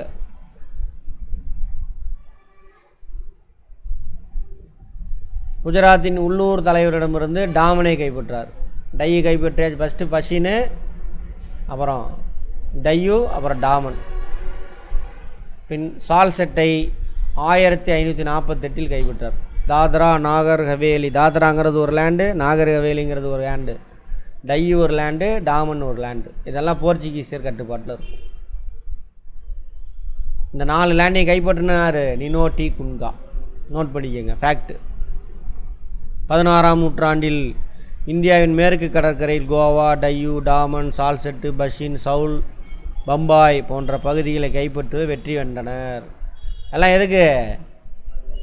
அங்கேருந்து வந்து அங்கங்கே கொண்டு போய் கப்பலை நிறுத்தி இந்த ஏரியாவில் வியாபாரம் செய்யலாம், இங்கே நிறுத்தி இந்த ஏரியாவில் வியாபாரம் செய்யலாம். அதுக்காக தான். இப்போ மேற்கு கடற்கரை முழுவதும் யார் கண்ட்ரோலில் இருக்குது? போர்ச்சுகீசியர். எந்த நூற்றாண்டு? 16ஆம் நூற்றாண்டு. 1501 1600 வரைக்கும். வீடியோலாம் பார்க்குறீங்களா? ஃபஸ்ட் வீடியோலேருந்து எத்தனை பார்த்துருக்கீங்க கிளாஸு? ஹிஸ்ட்ரி இன்னும் பார்க்கல. ஃபஸ்ட்லேருந்து வந்தீங்கன்னா தான் புரியும், எல்லாம் புரியாது. நீங்கம்மா எத்தனை பார்த்துருக்கீங்க? சரி, புரிஞ்சுக்க ட்ரை பண்ணுங்கள். புரியலாம் வந்து கேளுங்க. வங்காள கடற்கரை ஹூக்ளி. வங்காளம்னா கிழக்கில், இங்கே மேப்பை ஃபுல்லாக மனசில் வச்சுட்டு பாருங்கள். ஹூக்ளி. சென்னை கடற்கரையில் சாந்தோம். சாந்தோம் பீச் இருக்குல்ல, அதெல்லாம் யாருக்கு கண்ட்ரோலில் இருக்குது? போர்ச்சுகீசியர் கண்ட்ரோல். போர்ச்சுகீசியர் இந்தியாவில் புகையிலை சாகுபடியை அறிமுகப்படுது. நோட் பண்ணிக்கோங்க, ஃபேக்ட்டு. கிழக்கு கடற்கரையில் 2 இடம், ஹூக்ளி, இன்னொன்று சாந்தோம் சென்னையில். அப்புறம் மேற்கில் தான் என்னது? கோவா, டையூ, டாமன், சால்செட், பஷீன், சவுல், பம்பாய் எல்லாம் போர்ச்சுகீசியர் கட்டுப்பாட்டில் இருக்கு. அடுத்தது அவங்களுடைய செல்வாக்குனால தான் கத்தோலிக்க கிறிஸ்தவம். கிறிஸ்தவத்திலே 2-3 இருக்குது. ஆர்சி கத்தோலிக்னா ரோமன் கத்தோலிக் அப்படிம்பாங்க. அது இந்தியாவில் கிழக்கு மேற்கு கடற்கரையோர சில பகுதிகளில் பரவியது. இன்னும் பாருங்கள், கடற்கரை ஓரத்தில் தான் அந்த மீனவ மக்கள்லாம் இருக்காங்களே, அவங்களாம். ஏன்னா இங்கே தான் மதிக்க மாட்டேங்கிறானுங்களே. ஏன் வேறு மதம் மாறினாங்க? இங்கே தான் மனுஷனாக மதிக்க மாட்டேங்கிறானுங்க. ஒரு 1.5% ஆளுங்க உட்காந்துக்கிட்டு கடவுளோட தூதர் நாங்கள் தாண்டா, என் மூலிமா நீ இது டீல் பண்ணிக்கலாம் கடவுளை, நீ போன ஜென்மத்தில் செஞ்ச பாவம் எனக்கு அடிமையாகவே இரு, நான் எல்லா ஏகபோகத்தையும் அனுபவிச்சுக்குவேன், நீ எனக்கு தொண்டு வேலை செஞ்சுக்கிட்டுன்னே வச்சுருக்கானுங்க. கோயிலுக்குள்ளே கூட விட மாட்டேங்கிறானுங்க. அப்போ தான் நான் சூடு சொரணை வந்தோடனே, டேய் நீங்களாம் மனுஷனுங்களா போங்கடான்ட்டு இஸ்லாம் மதத்துக்கு நிறைய பேர் மாறுவாங்கன்னு பார்த்தோம். அதேமாரி கிறிஸ்தவ மதம் வந்தவொடனே அங்கேயும் என்ன பண்ணுறான்? அவனே கோயில் உன்னைய கட்ட வைக்கிறான், கோயிலுக்குள்ளே உடைக்கி விட்றான், போய் சாமியை தொட விட்றான். இங்கே நீ கோயிலுக்குள்ளேயே வரக்கூடாதுன்றான். அப்போ எங்கே போவான் மக்கள்லாம்? அங்கே போவாங்க. அப்போ கடற்கரையில் உள்ள மக்கள்லாம் கிறிஸ்தவ மதத்துக்கு மாறுறாங்க. இப்போ வரைக்கும் இருக்கும், போய் பாருங்கள். சரியா? இதுதான் வரலாறு.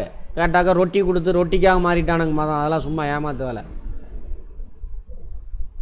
சரியா? ரொட்டிக்காலாம் எவனும் மாற மாட்டான்.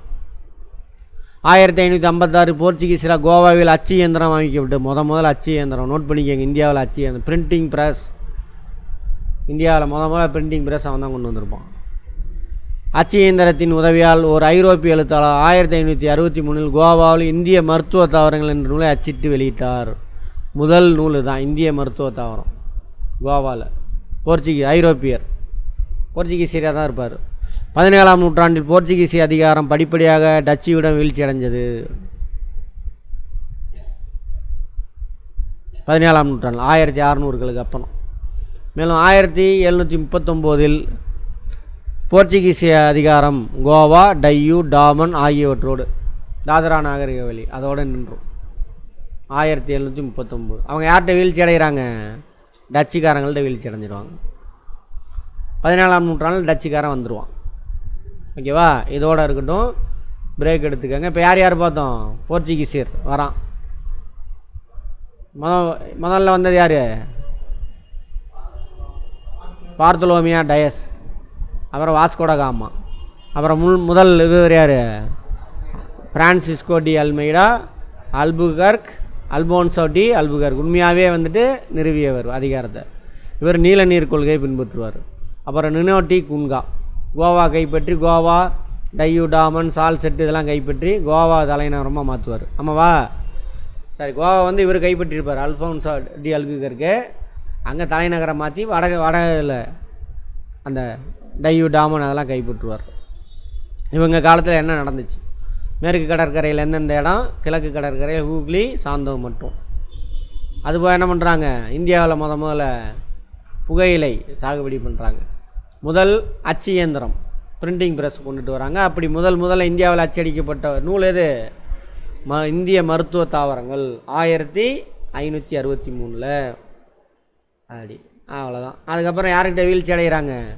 டச்சுக்காரங்க. ஒவ்வொன்றும் ஃபேக்ட்ரி எதை வேணாலும் அங்கே ஸ்டேட்மெண்ட்டாக வரும். முன்னாடி ஃபேக்ட்ரி காலம்லாம் போயிடுச்சு, ஸ்டேட்மெண்ட் வரும்.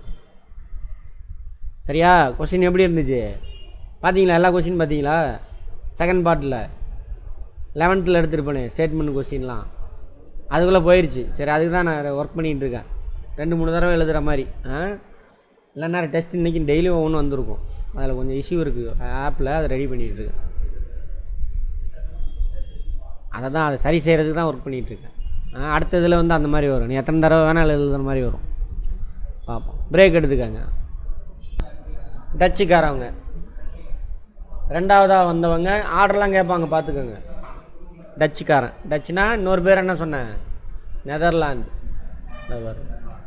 அப்படியே சொன்னேன்னா இது போர்ச்சுகல், இது நெதர்லாந்து.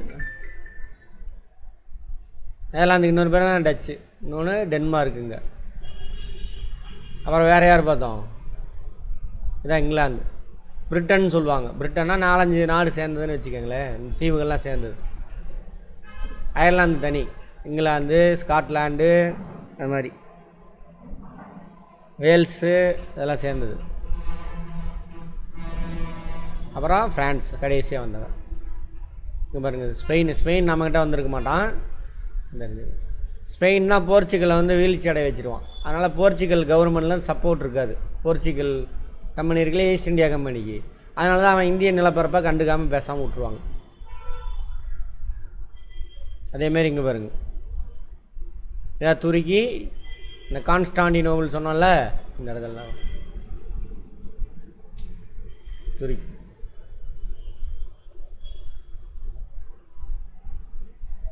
அவ்வளோ வசதி இருக்குது உங்களுக்குலாம். மேப் டவுன்லோட் பண்ணி வச்சுக்கோங்க. மேப் அட்லஸ் வச்சு தான் படிக்கணும். கரெக்டாக யூஸ் பண்ணிங்க அப்படின்னா நாலேஜ் கெயின் பண்ணிக்கலாம்.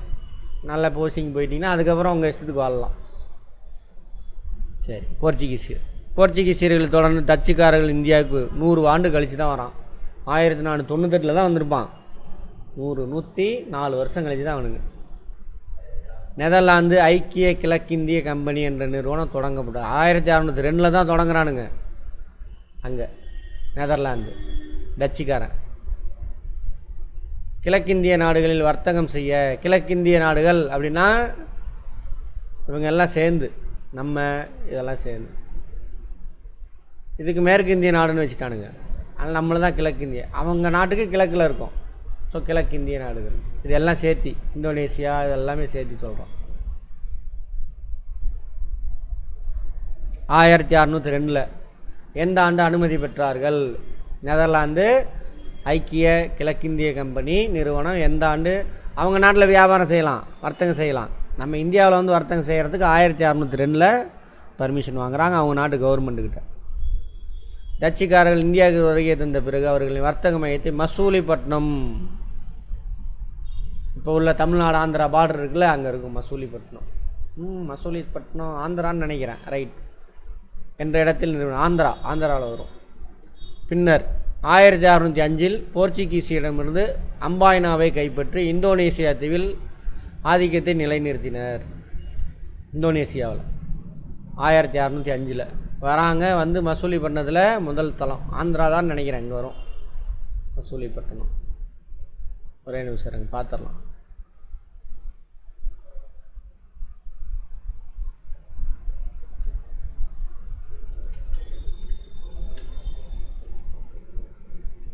ஆந்திரா இங்கே வருது.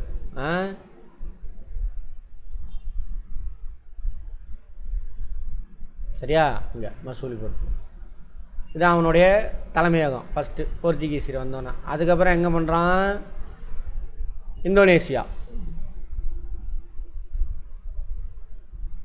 இங்கே இந்தோனேசியா அம்பாயினா அப்படின்ற இடத்த கைப்பற்றிக்கிறானுங்க. யாருக்கிட்ட இருந்து? போர்ச்சுகீசியர்கிட்டருந்து அவன் கைப்பற்றிக்கிறான். சண்டை போட்டு எப்படியோன்னு வாங்கிக்குவானுங்க. மேலும் போர்ச்சுகீசியரிடமிருந்து நாகப்பட்டினம், தமிழ்நாட்டில் நாகப்பட்டினம் இருக்குல்ல, கைப்பற்றி தென்னிந்தியாவில் தங்களின் வலிமைப்படுத்தி கொண்டனர். தென்னிந்தியாவில் போர்ச்சுகீஸினுடைய முதல் வியாபார ஸ்தலம் எது? நாகப்பட்டினம். இந்தியாவில் முதல் வியாபார ஸ்தலம் எது? மசூலிப்பட்டினம், ஆந்திரா. ஓகேவா, எல்லாமே கொஸ்டின். அப்புறம் டச்சுக்காரன் நெதர்லாந்து நாட்டுக்காரன், நெதர்லாந்து பேர் அந்த நாட்டை ஞாபகம் வச்சுக்கணும். படமாக இப்போ நெதர்லாந்து சொல்கிறப்ப அது படத்தை க்ரியேட் பண்ணணும். பண்ணிங்கன்னா ஈஸி, மறக்காது எப்பயுமே. நெதர்லாந்து நாட்டுக்காரன் எங்கே போகிறான்? இந்தோனேசியாவில் போர்ச்சுகீசியர்கிட்டருந்து அம்பாயினாவை கைப்பற்றுறான். திரும்ப அம்பாயினா பற்றி திரும்ப வரும், பார்ப்போம். அங்கே ஆரம்பத்தில் பழவேற்காடு, இதுதான் வந்துட்டு தமிழ்நாடு ஆந்திராவோட பார்டர். பழவேற்காடு இந்த இது இருக்குல்ல, ராக்கெட் லான்ச்சிங் சென்டர் இருக்குல்ல, அது அங்கே தான் இருக்குது. பழவேற்காடு தலைநகராக இருந்தது. பின்னர் 1690 பழவேற்காட்டிலிருந்து நாகப்பட்டினத்துக்கு மாற்றிக்கொண்டனர். இந்தியாவில் போர்ச்சுகீசியனுடைய தலைநகரம் எது? ஃபஸ்ட்டு மசூலிப்பட்டினம், அதுக்கப்புறம் நிறைய இடம் வந்தோடனே எது? பழவேற்காடு. பழவேற்காட்டிலேருந்து எங்கே மாற்றிக்கிறாங்க? நாகப்பட்டினத்துக்கு மாற்றிக்கிறாங்க. இங்கே பாருங்கள், பழவேற்காடில் அவங்களுக்கு டச்சுக்காரனோடது கோல்ட்ரியா கோட்டை பழவேற்காட்டில் இருக்குது. கேட்பான், பார்த்துக்காங்க. யாரோடது? டச்சுக்காரனது. இந்திய பொருட்கள் இந்தியாவிலேருந்து போனது பட்டு, பருத்தி, இண்டிகோ, அரிசி, அபினி. அபினி அப்படின்னா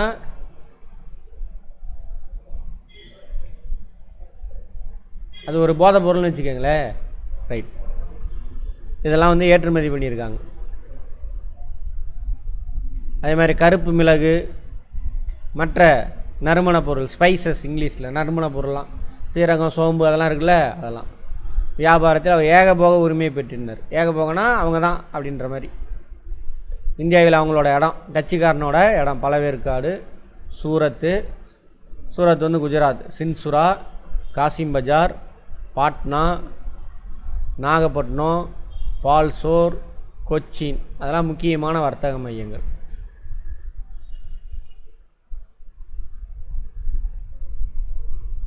யார் பார்த்துக்கிட்டு இருக்கோம்? டச்சுக்காரன் தானே. அங்கே நாகப்பட்டினம், புலிக்காட்டு, டச்சுக்காரன். அடுத்தது சின்சுரா, பெங்காலில். சூரத் இருந்துச்சா? சூரத்து, பாட்னாலாம் அந்த மேப்பில் போடாமல் விட்டானுங்க. சூரத் இங்கே வரும். சூரத்தில் எல்லாரோட இடமும் இருக்குங்க.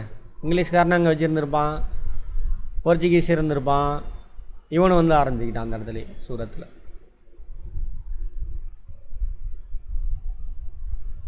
ஆங்கில கிழக்கிந்திய கம்பெனி 17ஆம் நூற்றாண்டு முழுவதும் டச்சு மற்றும் போர்ச்சுகீசியர்கள் போட்டியாக இருந்தது. 1601 1700 டச்சு போர்ச்சுகீசியருக்கு போட்டியாக இருக்கானுங்க. 1614 ஈஸ்ட் இந்தியா கம்பெனி வந்துடும், பிரிட்டிஷ் ஈஸ்ட் இந்தியா கம்பெனி. அதான் இங்கிலீஷ் ஈஸ்ட் இந்தியா கம்பெனி அல்லது பிரிட்டிஷ் ஈஸ்ட் இந்தியா, இங்கிலீஷ்காரன். ரைட்டா. இந்த இன்னிலே 1623 டச்சுக்காரர்கள், டச்சுக்காரர் போர்ச்சுகீசியர்கிட்டருந்து அம்பாயினா வாங்கினானா பின்னாடி வரும்னு சொன்னல, அங்கே திரும்ப அம்பாயினால் இங்கிலீஷ்காரனுக்கு அவனுக்கு பிரச்சனை ஆயிரும்.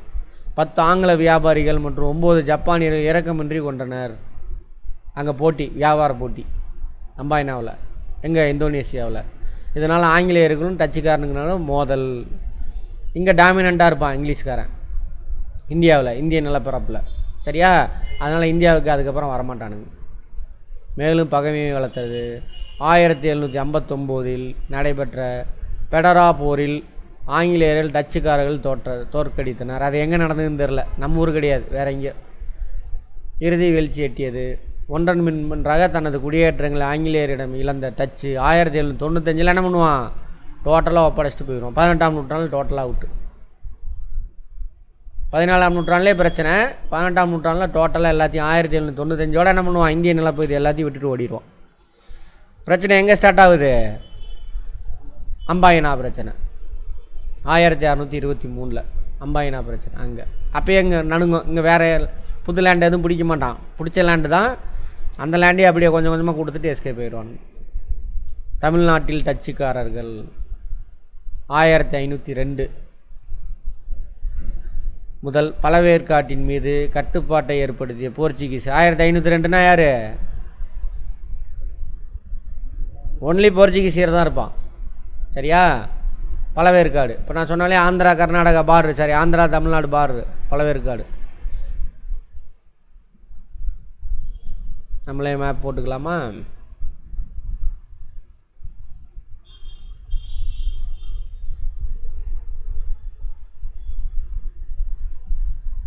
இதான் தமிழ்நாடு. சென்னை இருக்கு இல்லையா, சென்னை ஆந்திரா பார்டர் இந்த இடத்துல.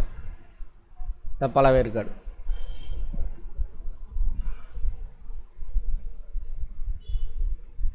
பழவேற்காட்டு டச்சுக்காரர்கள் 1613 கெல்ரியா கோட்டையை கட்டினர். முக்கியமானது, எந்த வருஷம் கட்டினான்னு கேட்பாங்க, எந்த நாட்டுக்காரன் கட்டினான்னு கேட்பாங்க, இந்த கோட்டை எங்கே இருக்குதுன்னு கேட்கலாம். சரியா, கெல்ரியா கோட்டை இந்தியாவில் இருக்கிற வரைக்கும் அதான் அவனோட தலைமையிடம். 1613 பழவேற்காட்டிலிருந்து வைரங்கள் மேற்கத்திய நாடுகளுக்கு ஏற்றுமதி. நிறைய வைரம் நம்ம கிடச்சிது அப்போ. அதுவும் அந்த நம்ம ஏரியா இருக்குல்ல, தமிழ்நாடு ஆந்திரா மகாராஷ்டிரா மத்திய பிரதேசம் வரைக்கும் இன்னமும் வைரங்கள் கிடைக்கும். வைரம் எதோட இது, கெமிஸ்ட்ரி முடித்தவங்க சொல்லுங்கள் பார்ப்போம். கார்பனுடைய என்னது அது ஒரு புற வேற்றுமை வடிவமை. கார்பனோடது, கார்பன் மாலிகுல். சரியா, நிலக்கரி. நாகப்பட்டினம், புன்னக்காயல், பரங்கிப்பேட்டை, போர்ட்டோனோவா இப்போ போர்ட்டோனோவான்னு சொல்லுவாங்க. கடலூர், தமிழ்நாட்டில் மட்டும் தேவனாம்பட்டினம், இதெல்லாம் டச்சுக்காரன் கண்ட்ரோலில் இருந்திருக்கு. அங்கெல்லாம் கோட்டை இருந்திருக்கு. தமிழ்நாட்டில் டச்சுக்காரனுடைய கோட்டையெல்லாம் அங்கெல்லாம் இருந்திருக்கு. நாகப்பட்டினம் ஒன்று, பழவேற்காடுலேருந்து நிறைய வைரம்லாம் ஏற்றுமதி பண்ணியிருக்காங்க. அது போக இருந்த இடங்கள் பரங்கிப்பேட்டை, நாகப்பட்டினம், புன்னக்காயல், கடலூர். பரங்கிப்பேட்டைக்கு இன்னொரு பேர் என்னது, போர்ட்டோனோவோ. தேவனாம்பட்டினம், இதெல்லாம் அவங்க கட்டுப்பாட்டில் இருந்திருக்கு தமிழ்நாட்டில் மட்டும். அடுத்து ஆங்கிலேயர்கள் 1602 அது உருவாக்குறானுங்களா, இவன் 1600 உருவாக்கிடுவான். இங்கிலீஷ்காரன் British east India company 1600 December கடைசி நாள் உருவாக்குது. அங்கே ராணிகிட்ட பவர் வாங்கி உருவாக்குறாங்க. ராணி எலிசபெத் கேட்பாங்க, எந்த ராணிகிட்ட உரிமை பெற்றார்கள் இந்த ஆங்கில கிழக்கிந்திய கம்பெனியை உருவாக்குறதுக்கு அப்படின்னு. அந்த நிறுவனம் ஒரு கவர்னர் மற்றும் 24 இயக்குநர்களை கொண்டிருந்தது. அங்கே எங்கே, பிரிட்டிஷில், இங்கிலாந்தில். 1608 ஜஹாங்கீர் அவைக்கு மாலுமி வில்லியம் ஹாக்கின்ஸ் சில சலுகைகளை பெற அனுப்பப்பட்டார். முதல்ல இவர் தான் வராரு சலுகை வாங்கிறதுக்காக இந்தியாவில். பிரிட்டிஷ்காரங்க யாரை, ஜஹாங்கீர் அவரை சந்திக்கிறதுக்கு 1608 ஒரு வணிக மையத்தை அமைக்க அனுமதி கோரினார். ஆனால் போர்ச்சுகீசிய தலையிட்டால் ஜஹாங்கீர் அனுமதி வழங்கவில்லை. போர்ச்சுகீசியருக்கும் ஜஹாங்கீருக்கும் ஒரு அண்டர்ஸ்டாண்டிங் இருக்குது, அதனால் கொடுக்க மாட்டாங்க. வில்லியம் ஹாக்கின்ஸ் ஏமாற்றத்துடன் இங்கிலாந்து திரும்பினார். எங்கே வாணிப மையத்தை நிறுவுறதுக்கு, சூரத்தில். சூரத் எங்கே இருக்குது, மேற்கு கடற்கரை. இங்கே குஜராத் இங்கே. அப்போ தான் வியாபாரம் செய்கிறதுக்கு ஈஸியாக இருக்கும், போயிட்டு வர்றது. இந்நிலையில் சூரத் அருகே நடைபெற்ற கடற்போரில் ஆங்கில தளபதி தாமஸ் பெஸ்ட் போர்ச்சுகீசிய கடற்படையை தோற்கடித்தார். போர்ச்சுகீசியரும் ஏன்னா ஆங்கிலேயர் பர்மிஷன் கொடுக்கவில்லல்ல ஆங்கிலேயருக்கு. ஸோ போர்ச்சுகீஸருக்கு ஆங்கிலேயர்களுடைய சண்டை நடக்குது. அப்போ இங்கிலீஷ்காரன் ஜெயிக்கிறான். அப்போ ராஜாவுக்கு என்ன தோணுதுவோ இங்கிலீஷ்காரன் டாமினண்ட்டாக இருப்பான் போட்டுக்கிறான் ஒரு எண்ணம் வரும். அப்போ யார் ஜெயிச்சு வரானோ அவனுக்கு தானே சப்போர்ட் பண்ணுவாங்க. அப்படியே மாறும் பாருங்கள். இதனால் மகிழ்ச்சி அடைஞ்ச பேரரசர் ஜஹாங்கீர் 1613 சூரத்தில் ஆங்கில வர்த்தக மையத்தை அமைக்க அனுமதித்தார். 1613 யாரை தோக்கடிச்சதுனால? போர்ச்சுகீசியரை தோக்கடிச்சது.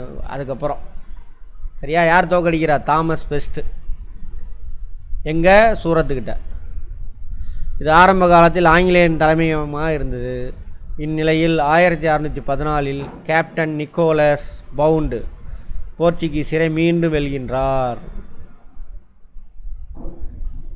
இந்த சம்பவங்கள் முகலாயர் அவையில் ஆங்கிலேயர் கௌரவத்தை அதிகரித்தன. ஏன்னா போர்ச்சுகீஸருக்கு இவனுக்கு கொஞ்சம் ஏதோ பிரச்சனை இருக்குது. ஸோ போர்ச்சுகீஸர் இவனை ஜெயிக்கிறான். யார்? இங்கிலீஷ்காரன் ஜெயிக்கிறான். ஜெயிச்சனால இவன் ஜெயித்தவன் தான் எங்கேயுமே என்ன இருக்கும்? மதிப்பு இருக்கும். தோற்றவனுக்கு மதிப்பு இருக்காது. போர்ச்சுகீசியர் இந்த சம்பவங்கள் முகலாய அவையில் ஓகே. 1615 ஜஹாங்கீர் அவைக்கு இங்கிலாந்து மன்னர் ஜேம்ஸ் அவர்களால் சர் தாமஸ் ரோ அனுப்பப்பட்டார். அப்போ ஆங்கிலேயருக்கு சப்போர்ட் கொடுக்குற மாதிரி அது 13 என்ன பண்ணுறாரு? சூரத்தில் நீ அமைச்சிக்கன்னு சொல்லிடுறாரு. அப்புறம் 14 போர்ச்சுகீஸரை ஜெயிக்கிறாரு கேப்டன் நிக்கோலஸு. ஸோ அதோட விளைவாக என்ன பண்ணுறாங்க? இங்கிலீஷ்காரனுக்கும் முகலாயருக்கும் இடையே ஒரு நல்ல உறவு தென்படுது. ஸோ இங்கிலாந்து அரசர் யார்? ஜேம்ஸு தாமஸ் ரோவை தூதராக அனுப்புகிறாரு. அவர் ஆக்ராவில் 3 ஆண்டுகள் தங்கியிருந்தார். தாமஸ் ரோ 3ஆம் ஆண்டு இறுதியில் பேரரசர் ஜஹாங்கீருடன் இந்தியாவில் வாணிகம் செய்யும் உரிமையை பெற்றார். அப்போ தான் உரிமையை பெறுறாரு. யார்? தாமஸ் ரோ 3 வருஷம் அங்கேயே தங்கியிருக்கிறார். ஆக்ராவில் தான் அவங்களுடைய தலைமையிடம். அங்கேயே தங்கியிருக்கிறாரு. அதெல்லாம் அவர் இங்கேருந்து கிளம்புறதுக்கு முன்னாடி ஆக்ரா, அகமதாபாத்து, புரோச் ஆகிய இடங்களில் வணிக மையங்களை நிறுவினார். பிரிட்டிஷ்காரனோட முதல் வணிக மையம் எங்கே நிறுவப்பட்டது? சூரத்து தான். அதுக்கப்புறம் 18 பர்மிஷன் வாங்கி 15 வராரு. பர்மிஷன் 15 வாங்கி இந்த 3 இடத்துல உருவாக்குறார். ஆக்ரா, அகமதாபாத், பரோச். யார்? Thomas row. ஃபஸ்ட்டு வந்தவர் யார்? இங்கிலாந்தில் இருந்து 1608 ஹாக்கின்ஸா?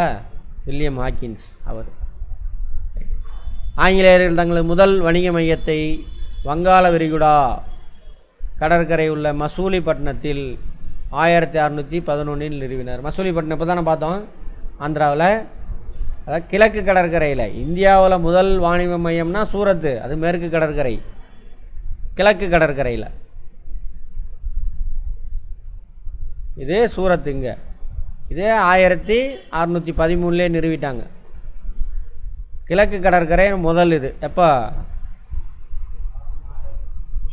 ஏன் மாற்றி மாற்றி போட்டிருக்கானுங்க?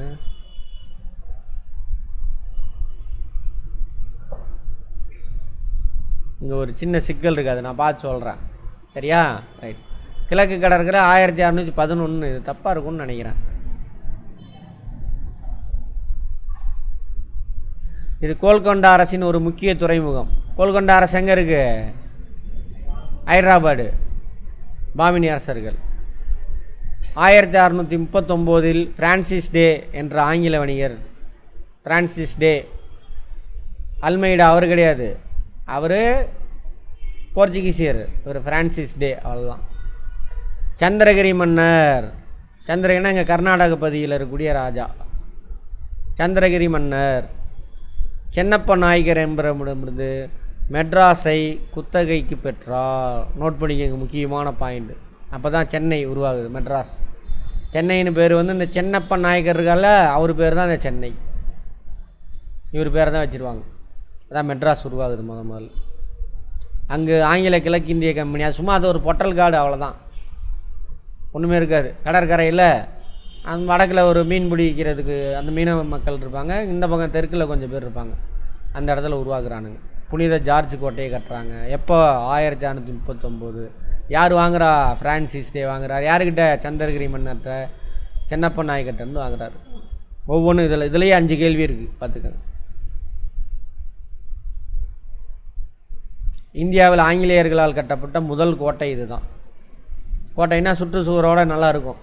இன்னும் இருக்குது. அந்த சென்ட் ஜார்ஜ் கோட்டையில் தான் இப்போ என்ன இருக்குது? நம்ம மாநில அரசாங்கத்துடைய தலைமைச் செயலகம், சட்டப்பேரவை, அமைச்சரவையெல்லாம் கூடுற இடம் இருக்குல்ல, தமிழ்நாட்டை இயங்கக்கூடிய முக்கியமான மூலையே அதுதான், அந்த கோட்டையில் தான் இருக்குது. அமைச்சர்களோட ஆஃபீஸு எல்லாம். ரைட். அதேமாதிரி கிழக்கு பகுதியில் அவங்களுடைய தலைமையாக எது? ஜார்ஜ் கோட்டை தான்.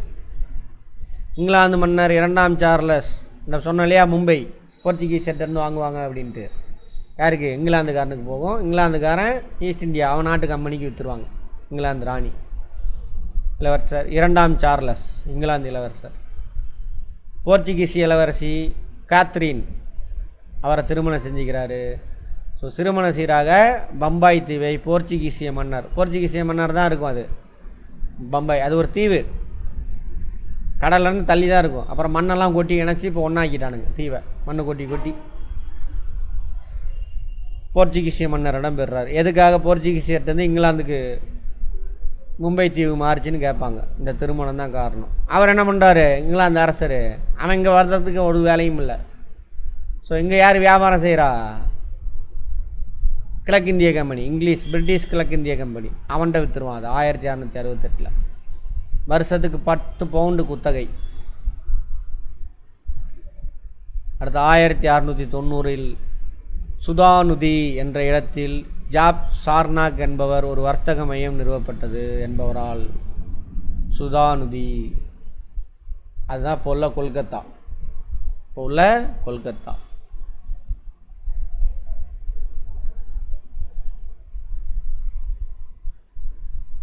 இந்த இடம்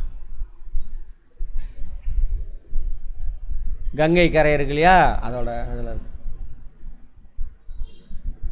ஆல்டியா இன்லேண்ட் போர்ட்டு, ஆல்டியா போர்ட்டு துறைமுகம். இப்போ பார்த்தோம்னா ஆல்டியான்னு. சுதானுதி, காளிகட்டம் மற்றும் கோவிந்த்பூர் ஆகிய 3 கிராமங்களின் ஜமீன்தாரி உரிமையை 1698 கிழக்கிந்திய கம்பெனி பெற்றது. நோட் பண்ணிக்கணும். ஜமீன்தாரி முறை பார்த்தோமா அப்படின்னா என்ன அர்த்தம்? அந்த ஏரியாவில் லேண்டெல்லாம் அவனுக்கு கொடுத்துருவாங்க கிழக்கிந்திய கம்பெனிக்கிட்ட. அவன் தான் வரி வசூலிச்சுக்குவான், சட்டம் ஒழுங்கு பராமரிப்புலாம் பார்த்துக்குவான். சரியா? ரைட். இந்த 3 கிராமங்கள் பின்னாளில் கல்கத்தா நகரமாக வளர்ச்சி பெற்றது. எந்த 3 கிராமம்? சுதானுதி, காளிகட்டம், கோவிந்த்பூர். இந்தியாவில் பெரிய நகரம் ஒரு 3 நாள் இருக்குது, அதில் அது ஒன்று கொல்கத்தா. 1696 சுதானுதியில் வலுவான ஒரு கோட்டை கட்டப்பட்டது. என்ன கோட்டை? அதுக்கு பேர் தான் வில்லியம் கோட்டை.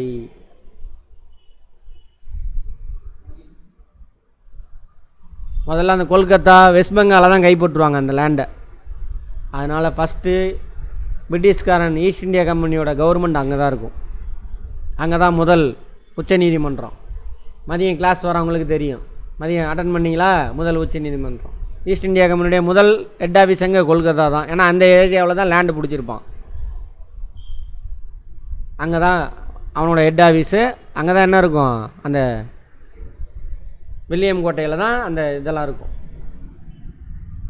உச்ச நீதிமன்றம், அவங்களுடைய எல்லா விஷயமும் அங்கே தான் இருக்கும். 1757 பிளாசி போர் மற்றும் 1764 பக்சார் போர் தனியாக வரும். அடுத்த லெசனில் வரும். பிளாசி போர் 2 போர். அப்போ மறைமுகமாக கொல்கத்தா டைரெக்டாக எல்லா கண்ட்ரோலும் அவன் எடுத்துக்குவாங்க. லோக்கல் மன்னரே இவன் தான் நியமிக்கிற மாதிரி ஆயிரும். கொல்கத்தாவில் மன்னர் இருக்கார்ல, வெஸ்ட் பெங்காலில் நவாப்பு அல்லது முகமதா, எப்படி வேணாலும் வச்சுக்கோங்க. அவரே இவன் யார் சொல்கிறானோ அவன் தான் மன்னர். அங்கே 2-3 கிராமத்துக்கு ஜமீன்தாராக இருந்தவன் 1000 கிராமத்துக்கு சொந்தக்காரனான ராஜாவை இவன் உட்கார வைக்கிறான். யார்? இங்கிலீஷ்காரன். பிளாசி போருக்கு அப்புறம் 1764 பக்சார் போர் நடக்கும். மன்னரே கிடையாது, போங்கடான்னு எல்லாத்தையும் அடித்து துரத்திடுவான். டைரெக்டாக எல்லா அந்த நாட்டையும் இவன் கைப்பற்றிடுவான். யார்? East India Company. எந்த போருக்கு அப்புறம்? இந்த போருக்கு அப்புறம் அதான் சொல்கிறாங்க. போருக்கு பிறகு ஆங்கில கிழக்கிந்திய கம்பெனி ஓர் அரசியல் சக்தியாக மாறியது. மன்னர் மாதிரி ஆகிட்டார். அவர் தான் அந்த நாட்டுக்கு சட்டத்திட்டத்தை உருவாக்குறது எல்லாமே. புரிஞ்சுதா? இந்தியா 1858 வரை, முன்னாடி சொல்லிட்டேன், 1764 1858 வரைக்கும் இந்தியா முழுவதும் எல்லா லேண்டையும் கைப்பற்றுவான். கொஞ்சம் கொஞ்சமாக கைப்பற்றிட்டே வருவானுங்க, பார்ப்போம். அல்லது மறைமுகமாக அந்த மன்னர்லாம் இவன் கண்ட்ரோலுக்கு வந்துடுவான். எந்த மன்னர் இருந்தாலும் இங்கிலீஷ்காரன் சொன்னானாங்க, சொல்லுங்கள் சாமி, கும்பிட்றேன் சாமி அப்படின்னு ராஜாக்கெல்லாம் என்ன பண்ணுவான், இங்கிலீஷ்காரனுக்கு கூலை கும்பிடு போட்டு விட்டுருப்பானுங்க. எப்போ வரைக்கும்? 1858 வரைக்கும். யாருக்கு? இங்கிலாந்துலேருந்து ஒரு சின்ன கம்பெனிக்கு 10 பேர் கொண்ட ஓனரு அந்த கம்பெனிக்கு. அப்புறம் தான் அந்த கலவரம் நடக்கும்னு சொன்னால் வட இந்தியாவில், அப்போ நீ வந்துட்டு இந்தியாவில் போய் வியாபாரம் மட்டும் செய்யி, இந்தியாவை இனிமேலாம் நாங்கள் பார்த்துக்குறோம் அப்படின்னு பிரிட்டிஷ் கவர்மெண்ட்டே எடுத்துக்கும். இந்தியாவுக்கான சட்டத்திட்டத்தெல்லாம் அங்கே உள்ள பிரிட்டிஷ் கவர்மெண்ட் இருக்காலாம் அவனே எடுத்துக்குவான். 58லேருந்து 1947 வரைக்கும் அங்கே போட்டிருக்கா, இந்தியா ஆங்கில அரசின் நேரடி கட்டுப்பாட்டில் இருக்கும். ஓகேவா? ரைட், அதான் சொல்கிறாங்க. அடுத்து டேனியர்கள். இங்கே தான் முக்கியமான பார்ட். 64லேருந்து 58க்குள்ளே என்னென்ன நடக்க போகுது, அதான் நவீன கால இந்தியா. டேனிஷ் எத்தனை பேர் வந்திருக்காங்க? போர்ச்சுகீசியர், Dutch, Netherlands, east India company, British east India company, இங்கிலீஷ்காரன் 3 பேர் வந்துட்டாங்க. அடுத்து 4வது டேனிஷ். 1616 டென்மார்க் அரசர். 4ஆம் கிறிஸ்டியன், அவர் தான் உருவாக்குறார், அவரே அரசரே உருவாக்குறாரு.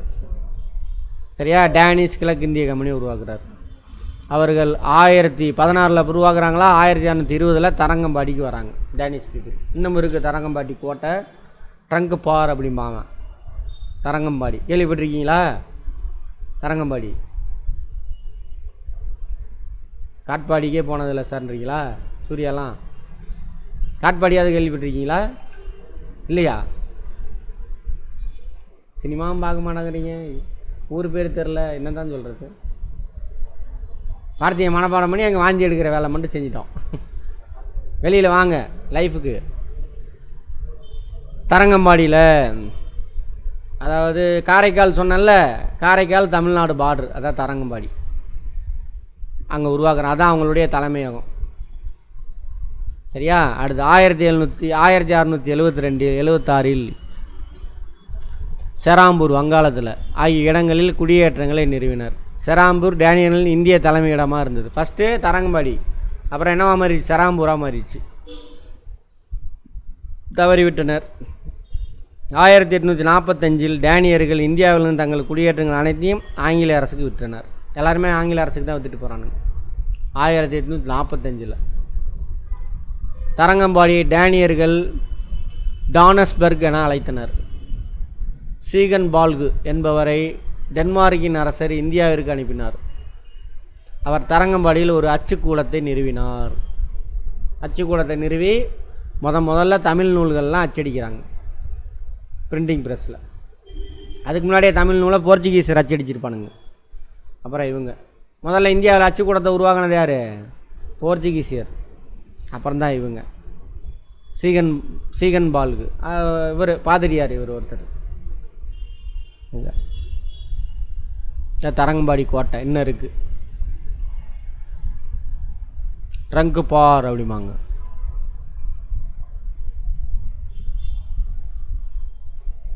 பாண்டிச்சேரியா அப்படியே வந்தோம்னா இங்கே காரைக்கால் வரும், அந்த இடத்துல இருக்கும். அப்படியே உள்ளே போகலாமா? சிதம்பரம், மயிலாடுதுறை, காரைக்கால் இருக்கா?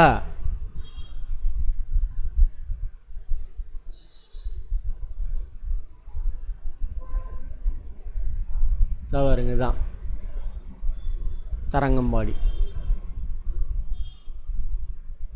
இங்கே தான் அந்த கோட்டை இருக்குது.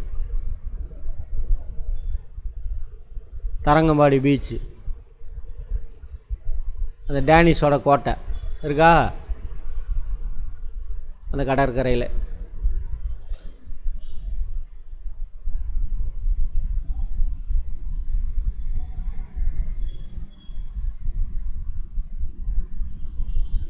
இதான் காவிரி டெல்டா. பிரெஞ்சுக்காரர்கள் கடைசியாக இந்தியாவுக்கு வந்தவங்க. பிரெஞ்சு கிழக்கிந்திய நிறுவனம் மன்னர் 14ஆம் லூயிஸின் அமைச்சரான கால்பர்ட் அவர் உருவாக்குறார் 1664. 1667 பிரன்காய்ஸ் கரோன் தலைமையின் கீழ் ஒரு குழு இந்தியாவிற்கு பயணம் மேற்கொண்டது. 64 உருவாக்குறாரு, 67 இந்தியாவுக்கு வராங்க.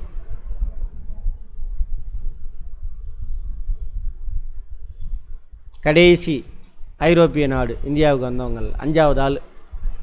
இந்தியாவில் முதல் பிரெஞ்சு வணிக மையத்தை கரோன் என்பவர் அவர்தான் சூரத் நகரை நிறுவனார்.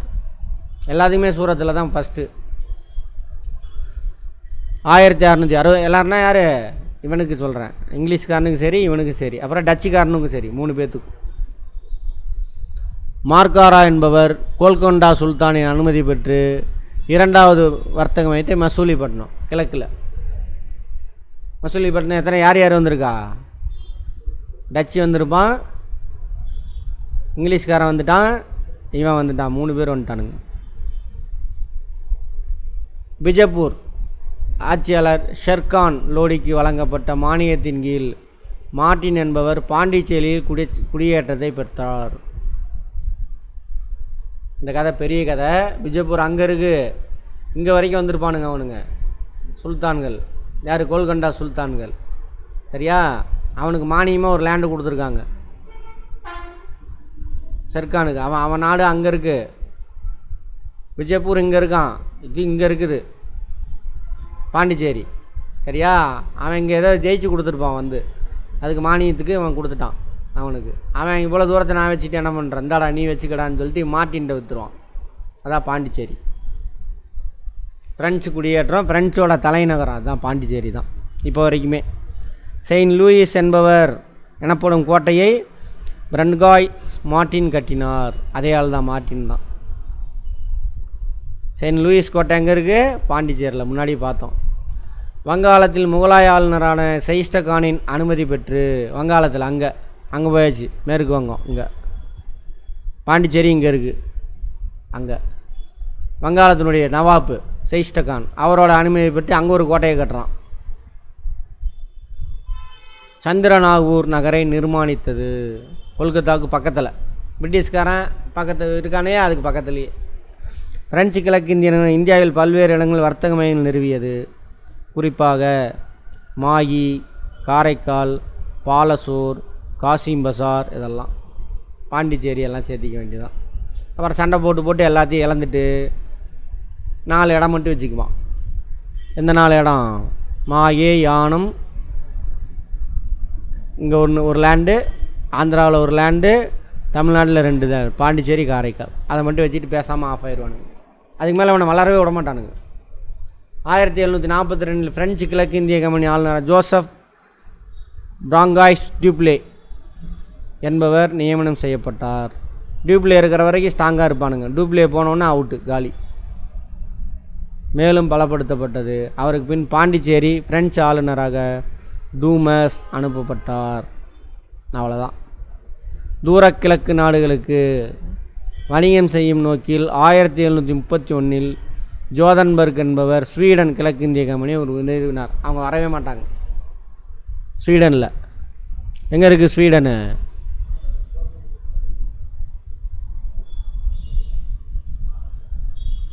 அங்கே டென்மார்க்குக்கு மேலே நார்வே, ஸ்வீடன், ஃபின்லாந்து, ஸ்காண்டினேவியன் கண்ட்ரீஸ்ன்னு சொல்லுவாங்க. இதெல்லாம் அவங்க மொழி. உலகத்திலே அதிக சந்தோஷமாக வாழக்கூடிய நாடுகளில் வருவாங்க இவங்கெல்லாம், கேள்விப்பட்டிருப்பீங்க.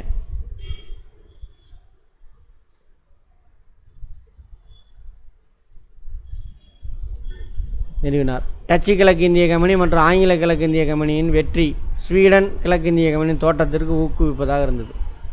இவங்களாம் இங்கே வந்து இடம் பிடிச்சதுனா ஊக்குவிப்பதாக இருந்ததுன்றாங்க. பட் அவங்க இங்கே இந்தியாவுக்கு வரவே மாட்டாங்க. போர்ச்சுகீசியர்கள் டச்சுக்காரர்கள் முறியடிக்கப்பட்ட பின்னர் ஆங்கிலேயர்கள் ஆங்கிலேயரால் வெளியேற்றப்பட்டனர், போர்ச்சுகீசியரும் டச்சுக்காரங்களும். ஆனால் போர்ச்சுகீசியர் இருப்பான், லேண்டு அந்த 4 லேண்டு வச்சுக்கிட்டு இருப்பான். கோவா, டையூ டாமன், தாதரா நாகர் ஹவேலி, 5 லேண்டு இருந்துக்குவான், ஆஃப் ஆயிடுவான், அவ்வளோதான். அதன் பின் இந்தியாவில் பிரெஞ்சுக்காரர்கள் வர்த்தக மற்றும் அரசியல் ஆதிக்க போட்டியில் ஆங்கிலேயரை எதிர்கொள்ள வேண்டியிருந்தது. இப்போ இவன் 2 பேர்த்துக்கு நடுவில் தான் பிரச்சனை. போர்ச்சுகீஸ் ஆஃப் ஆகிட்டான், டச்சுக்காரனும் டேனிஷ்காரனும் விட்டுட்டே ஓடி போயிட்டானுங்க. இங்கிலீஷ்காரன்ட்ட ஃப்ரெஞ்சுக்காரனுக்கு இவனுக்கும் பாதிக்கும். அங்கேயும் பக்கத்து நாடாக இருப்பானுங்க அவனுங்க 2 பேரும்.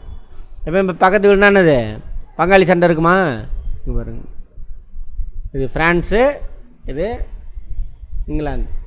கடலில் இங்கே எல்லை பிரச்சனை. இப்போ நமக்கு இருக்குல்ல, ஸ்ரீலங்காவுக்கு நமக்கு கடல் எல்லை பிரச்சனை, அது மாதிரி அங்கே பங்காளி சண்டை. பக்கத்து வீடுனா பங்காளி சண்டை தான், வாக்கியா வரப்பு தவறாது. அது இருக்குது. அந்த பிரச்சனை இங்கே எதிரொலிக்குது. நீ பெரிய ஆளா நான் பெரிய ஆளா அப்படின்னு. எங்கே? இந்தியாவில் இந்த ஏரியாவில் இது ஃபுல்லாக இது வரைக்கும் இதான் கர்நாடிக் ரீஜன். பிரெஞ்சுக்காரர்கள் வர்த்தகத்தை புறக்கணித்து இந்தியா மற்றும் பிற ஐரோப்பிய நாடுகளுடன் போரில் ஈடுபட்டனர். இதன் விளைவாக ஆங்கிலேயருடன் நடைபெற்ற 3 கர்நாடக போர்கள். ஃபஸ்ட்டே சொன்னேன்னா, இங்கிலீஷ்காரனுக்கு ஃப்ரெஞ்சுக்காரனுக்கு யார் பெரிய ஆளுங்க அப்படின்னுங்கிறதுக்கு பாட்டுறதுக்காக 3 சண்டை நடக்கும். அதான் 3 கர்நாடக போர்கள். ஃப்ரான்ஸை நலிவடைய செய்கிறது. 3வது போரோட கப்பு சிப்புன்னு ஆஃப் ஆயிடுவானுங்க. யார்? ஃப்ரெஞ்சுக்காரனுங்க. பாண்டிச்சேரி, மாகி, யானம், காரைக்கால் 4 லேண்டு வச்சுக்கிட்டு. இது ஆங்கிலேயரின் பிராந்திய விரிவாக்கத்திற்கு புத்தெழுச்சியை கொடுத்தது. பிரெஞ்சுக்காரர்கள், டச்சு, டேனிஷ், ஃப்ரெஞ்சு. ஆங்கிலேயரின் வெற்றிக்கு ஆங்கிலேயர் வணிக ரீதியான போட்டி, உயர்ந்த தியாகம், அரசின் ஆதரவு. அவன் ஏன் இந்த 4 பேரையும் ஜெயிச்சான் இங்கிலீஷ்காரன் அப்படிங்கிறாங்க. வணிக ரீதியான போட்டி, உயர்ந்த தியாகம். அந்த நாட்டு கிழக்கிந்திய கம்பெனிக்காக வேலை செஞ்சாலே அவங்களாம் நேர்மையாக உழைச்சிருக்கானுங்க. அவன் அங்கே உள்ள கவர்மெண்ட் அந்த ஈஸ்ட் இந்தியா கம்பெனிக்கு ஹெல்ப் பண்ணியிருக்காங்க. கடல் மேலாதிக்கம், கப்பலில் சூப்பராக வளர்ந்துட்டானுங்க. தேசியத்தன்மை, ஐரோப்பாவில் அவர்களுடைய அதிகாரம். ஐரோப்பாவில் டாமினண்ட்டாக இருப்பானுங்க. யார்? இங்கிலீஷ்காரன். பாருங்கள், எதுவும் இன்றைக்கி நாடு உலகம் ஃபுல்லாக அவன் கண்ட்ரோலுக்கு இருக்கும். டீம் பாருங்கள், உலகம் ஃபுல்லாக பேசுகிற மொழி எது? அவன் மொழி தான். என்னென்னா இந்த காலகட்டத்தில் அவன் பண்ண டாமினேஷன் தான், வேறு ஒன்றுமே கிடையாது. அவ்வளோதாங்க. இப்போ என்ன பார்த்தோம்?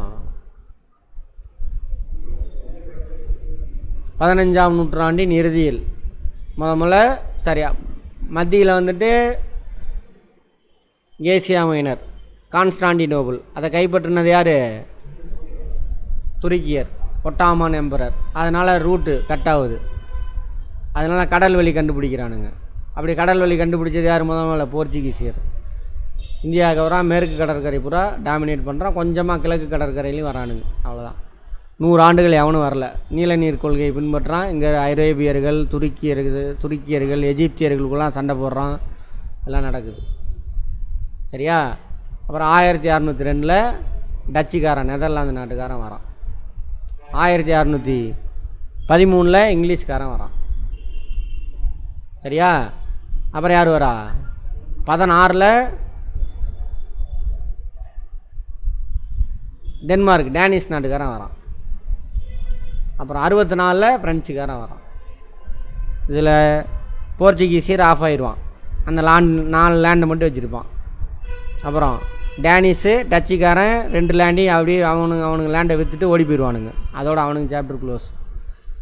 அப்போ நீயா நானா போட்டி யாருக்கு? ஃப்ரெஞ்சுக்காரனுக்கும் பிரிட்டிஷ்காரனுக்கும். அதுக்காக 3 சண்டை நடக்கும். 3வது சண்டையோட ஃப்ரெஞ்சுக்காரனும் க்ளோஸு. 4 லேண்டை மட்டும் கப்பு ஜிப்புன்னு வச்சுக்கிட்டு பேசாமல் இருப்பான். அப்புறம் இங்கிலீஷ்காரன் வந்துட்டானா, இப்போ அங்கே யூரோப்லேருந்து வந்த பகை, அவங்க ஊர் பகையெல்லாம் தீர்ந்து போச்சு. அப்புறம் இங்கே உள்ள பகை, இங்கே உள்ள மன்னர்கள் தான் 100கணக்கான மன்னர்களால் ஒவ்வொருத்தனையாக ஜெயிப்பானுங்க. அந்த நாட்டை பிடிப்பானுங்க, அல்லது மறைமுகமாக அந்த நாட்டு மன்னரடே நான் சொல்கிறது கேளு எனக்கு நீ அடிமைன்னு மாற்றிடுவானுங்க. யார்? East India company. 1764 1858 நிறையா லேண்டை டைரெக்டாக அவன் கைப்பற்றிடுவான். இந்தியா, பாகிஸ்தான், பங்களாதேஷ்லாம் இருக்குல்ல, ஆப்கானிஸ்தான் வரைக்கும் போவான். இந்த பக்கம் மியான்மர், ஸ்ரீலங்கா எல்லாமே கொண்டு வந்துடுவான் அவன் கண்ட்ரோலில். 1764 1858 90 வருஷம் கூட ஆகாது. அதுக்குள்ளே என்ன பண்ணிட்டான், இப்போ இந்தியா போல் பாகிஸ்தானு, பங்களாதேஷு, நேபாளம், ஆப்கானிஸ்தான் மட்டும் முடியாது, வந்துடுவானுங்க. இந்த பக்கம் மியான்மர், ஸ்ரீலங்கா எல்லாம் அவங்க கண்ட்ரோலுக்கு வந்துடும். ஈஸ்ட் இந்தியா கம்பெனி கண்ட்ரோலில், நேரடியாகவும் மறைமுகமாகவும். ராஜா இருப்பான் அங்கேயாவது, இப்போ மைசூர் மகாராஜா இருப்பான், இவன் சொல்கிறத கேட்டு இவனுக்கு அடிமையாக இருப்பான். ஹைதராபாத் நவாப் இருப்பான், அவனுக்கு கீழே இருப்பான். ஏன் முகலாய மன்னரே இருப்பான், அவனே என்ன பண்ணுவான், ஈஸ்ட் இந்தியா கம்பெனிக்கு கை கட்டிகிட்டு இருப்பான். பேருக்கு தான் மன்னர். எல்லாம் யார் சொல்கிறது கேட்பா, அவன் நாட்டுக்குள்ள ஊடுருவி எல்லாம் வியாபாரம் பண்ணுறது எல்லா வேலையும் அவனுக்கு தான். இதை வச்சு தான் 23ஆம் புலிகேசி படம் எடுத்திருப்பான், பார்த்துருக்கீங்களா? இங்கிலீஷ்காரன் பொருள்லாம் வந்து சேல் பண்ணுவானுங்க. அதை அவங்க தம்பி வந்து எதிர்த்து எல்லாத்தையும் அடித்து உடச்சி நொறுக்குவார். அதான் கதை. இதுலேருந்து ஒரு சின்ன பிட்டு, அவ்வளோதான். புரிஞ்சதா?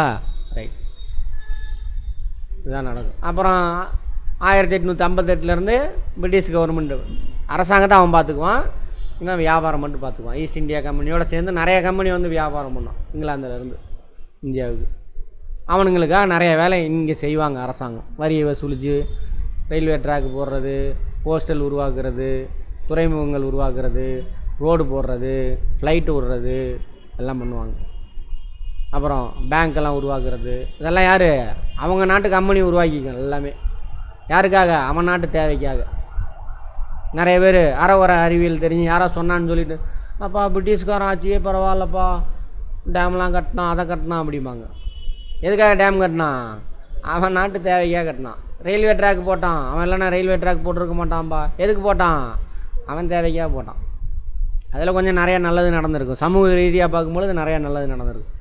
அதை பார்த்து தான் என்ன பண்ணுறானுங்க எல்லோரும், கல்வி, பொதுக்கல்வி, அந்த டுபாகூர் வேதம் மந்திரத்தை மனப்பாடம் பண்ணி வாந்தி எடுக்கிறது, புராணங்களை வச்சுக்கிட்டு போன ஜென்மம் இந்த ஜென்மம் அவர் என்னது எல்லாம் விதி, தலை விதி, போன ஜென்மத்தில் செஞ்ச பாவம், அதனால் நீ இந்த குடியில் பிறந்த, இந்த குடியோட வேலையை தான் நீ செய்யணும், நீ கஷ்டப்பட்டு தான் ஆகணும், நல்ல சோறு திங்கக்கூடாது, அதெல்லாம் இருக்குது. நல்ல சோறு திங்கக்கூடாது பிராமணனை தவிர எவனும். புரிஞ்சுதா?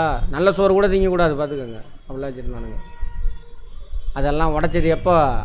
இவனுங்க காலத்தில் தான் ஆரம்பிச்சு. அதனால தான் பெரியார் வந்து அதேமாதிரி பெண் கல்வி மறுப்பு, எல்லாத்துக்குமே கல்வி மறுப்பு. பெண்கள் வெளியிலே வரக்கூடாது, சொத்தில் பங்கு இல்லை, இந்த மாதிரி சதி, தேவதாசி முறை எல்லாம் இருக்கும். கேவலமான விஷயம் எல்லாம், உலகத்தில் கேவலமான விஷயம்லாம் இந்த கடவுள் பேரை சொல்லி சம்பிரதாயம், வேதம், அப்புறம் மனுஸ்மிருதி, இந்த ஸ்மிருதி அந்த ஸ்மிருதின்னு சொல்லிட்டு வச்சுருந்தானுங்க. எல்லா மக்களையும் அடிமையாக கொடுமையாக இருக்கும் நினச்சி பார்த்தாவே. பெண்கள் முதல்ல மேலே மார்புக்கு சேலை போட முடியாது, தெரியுமா? கேரளாவில் மார்புக்கு சேலை போடணும் அப்படின்னாக்கா வரி கட்டணுமாம்மா. இன்னும் நிறைய கொடுமையெல்லாம் நடந்திருக்குது. கடவுள் பேரை சொல்லிக்கிட்டு ஒரு 1.5% ஆண்கள் நான் தான் அறிவாளின்னு சொல்லிவிட்டு எவனையும் படிக்க விடாமல், சிந்திக்க விடலை, படிக்கிறேன்னா சிந்திக்க விடல,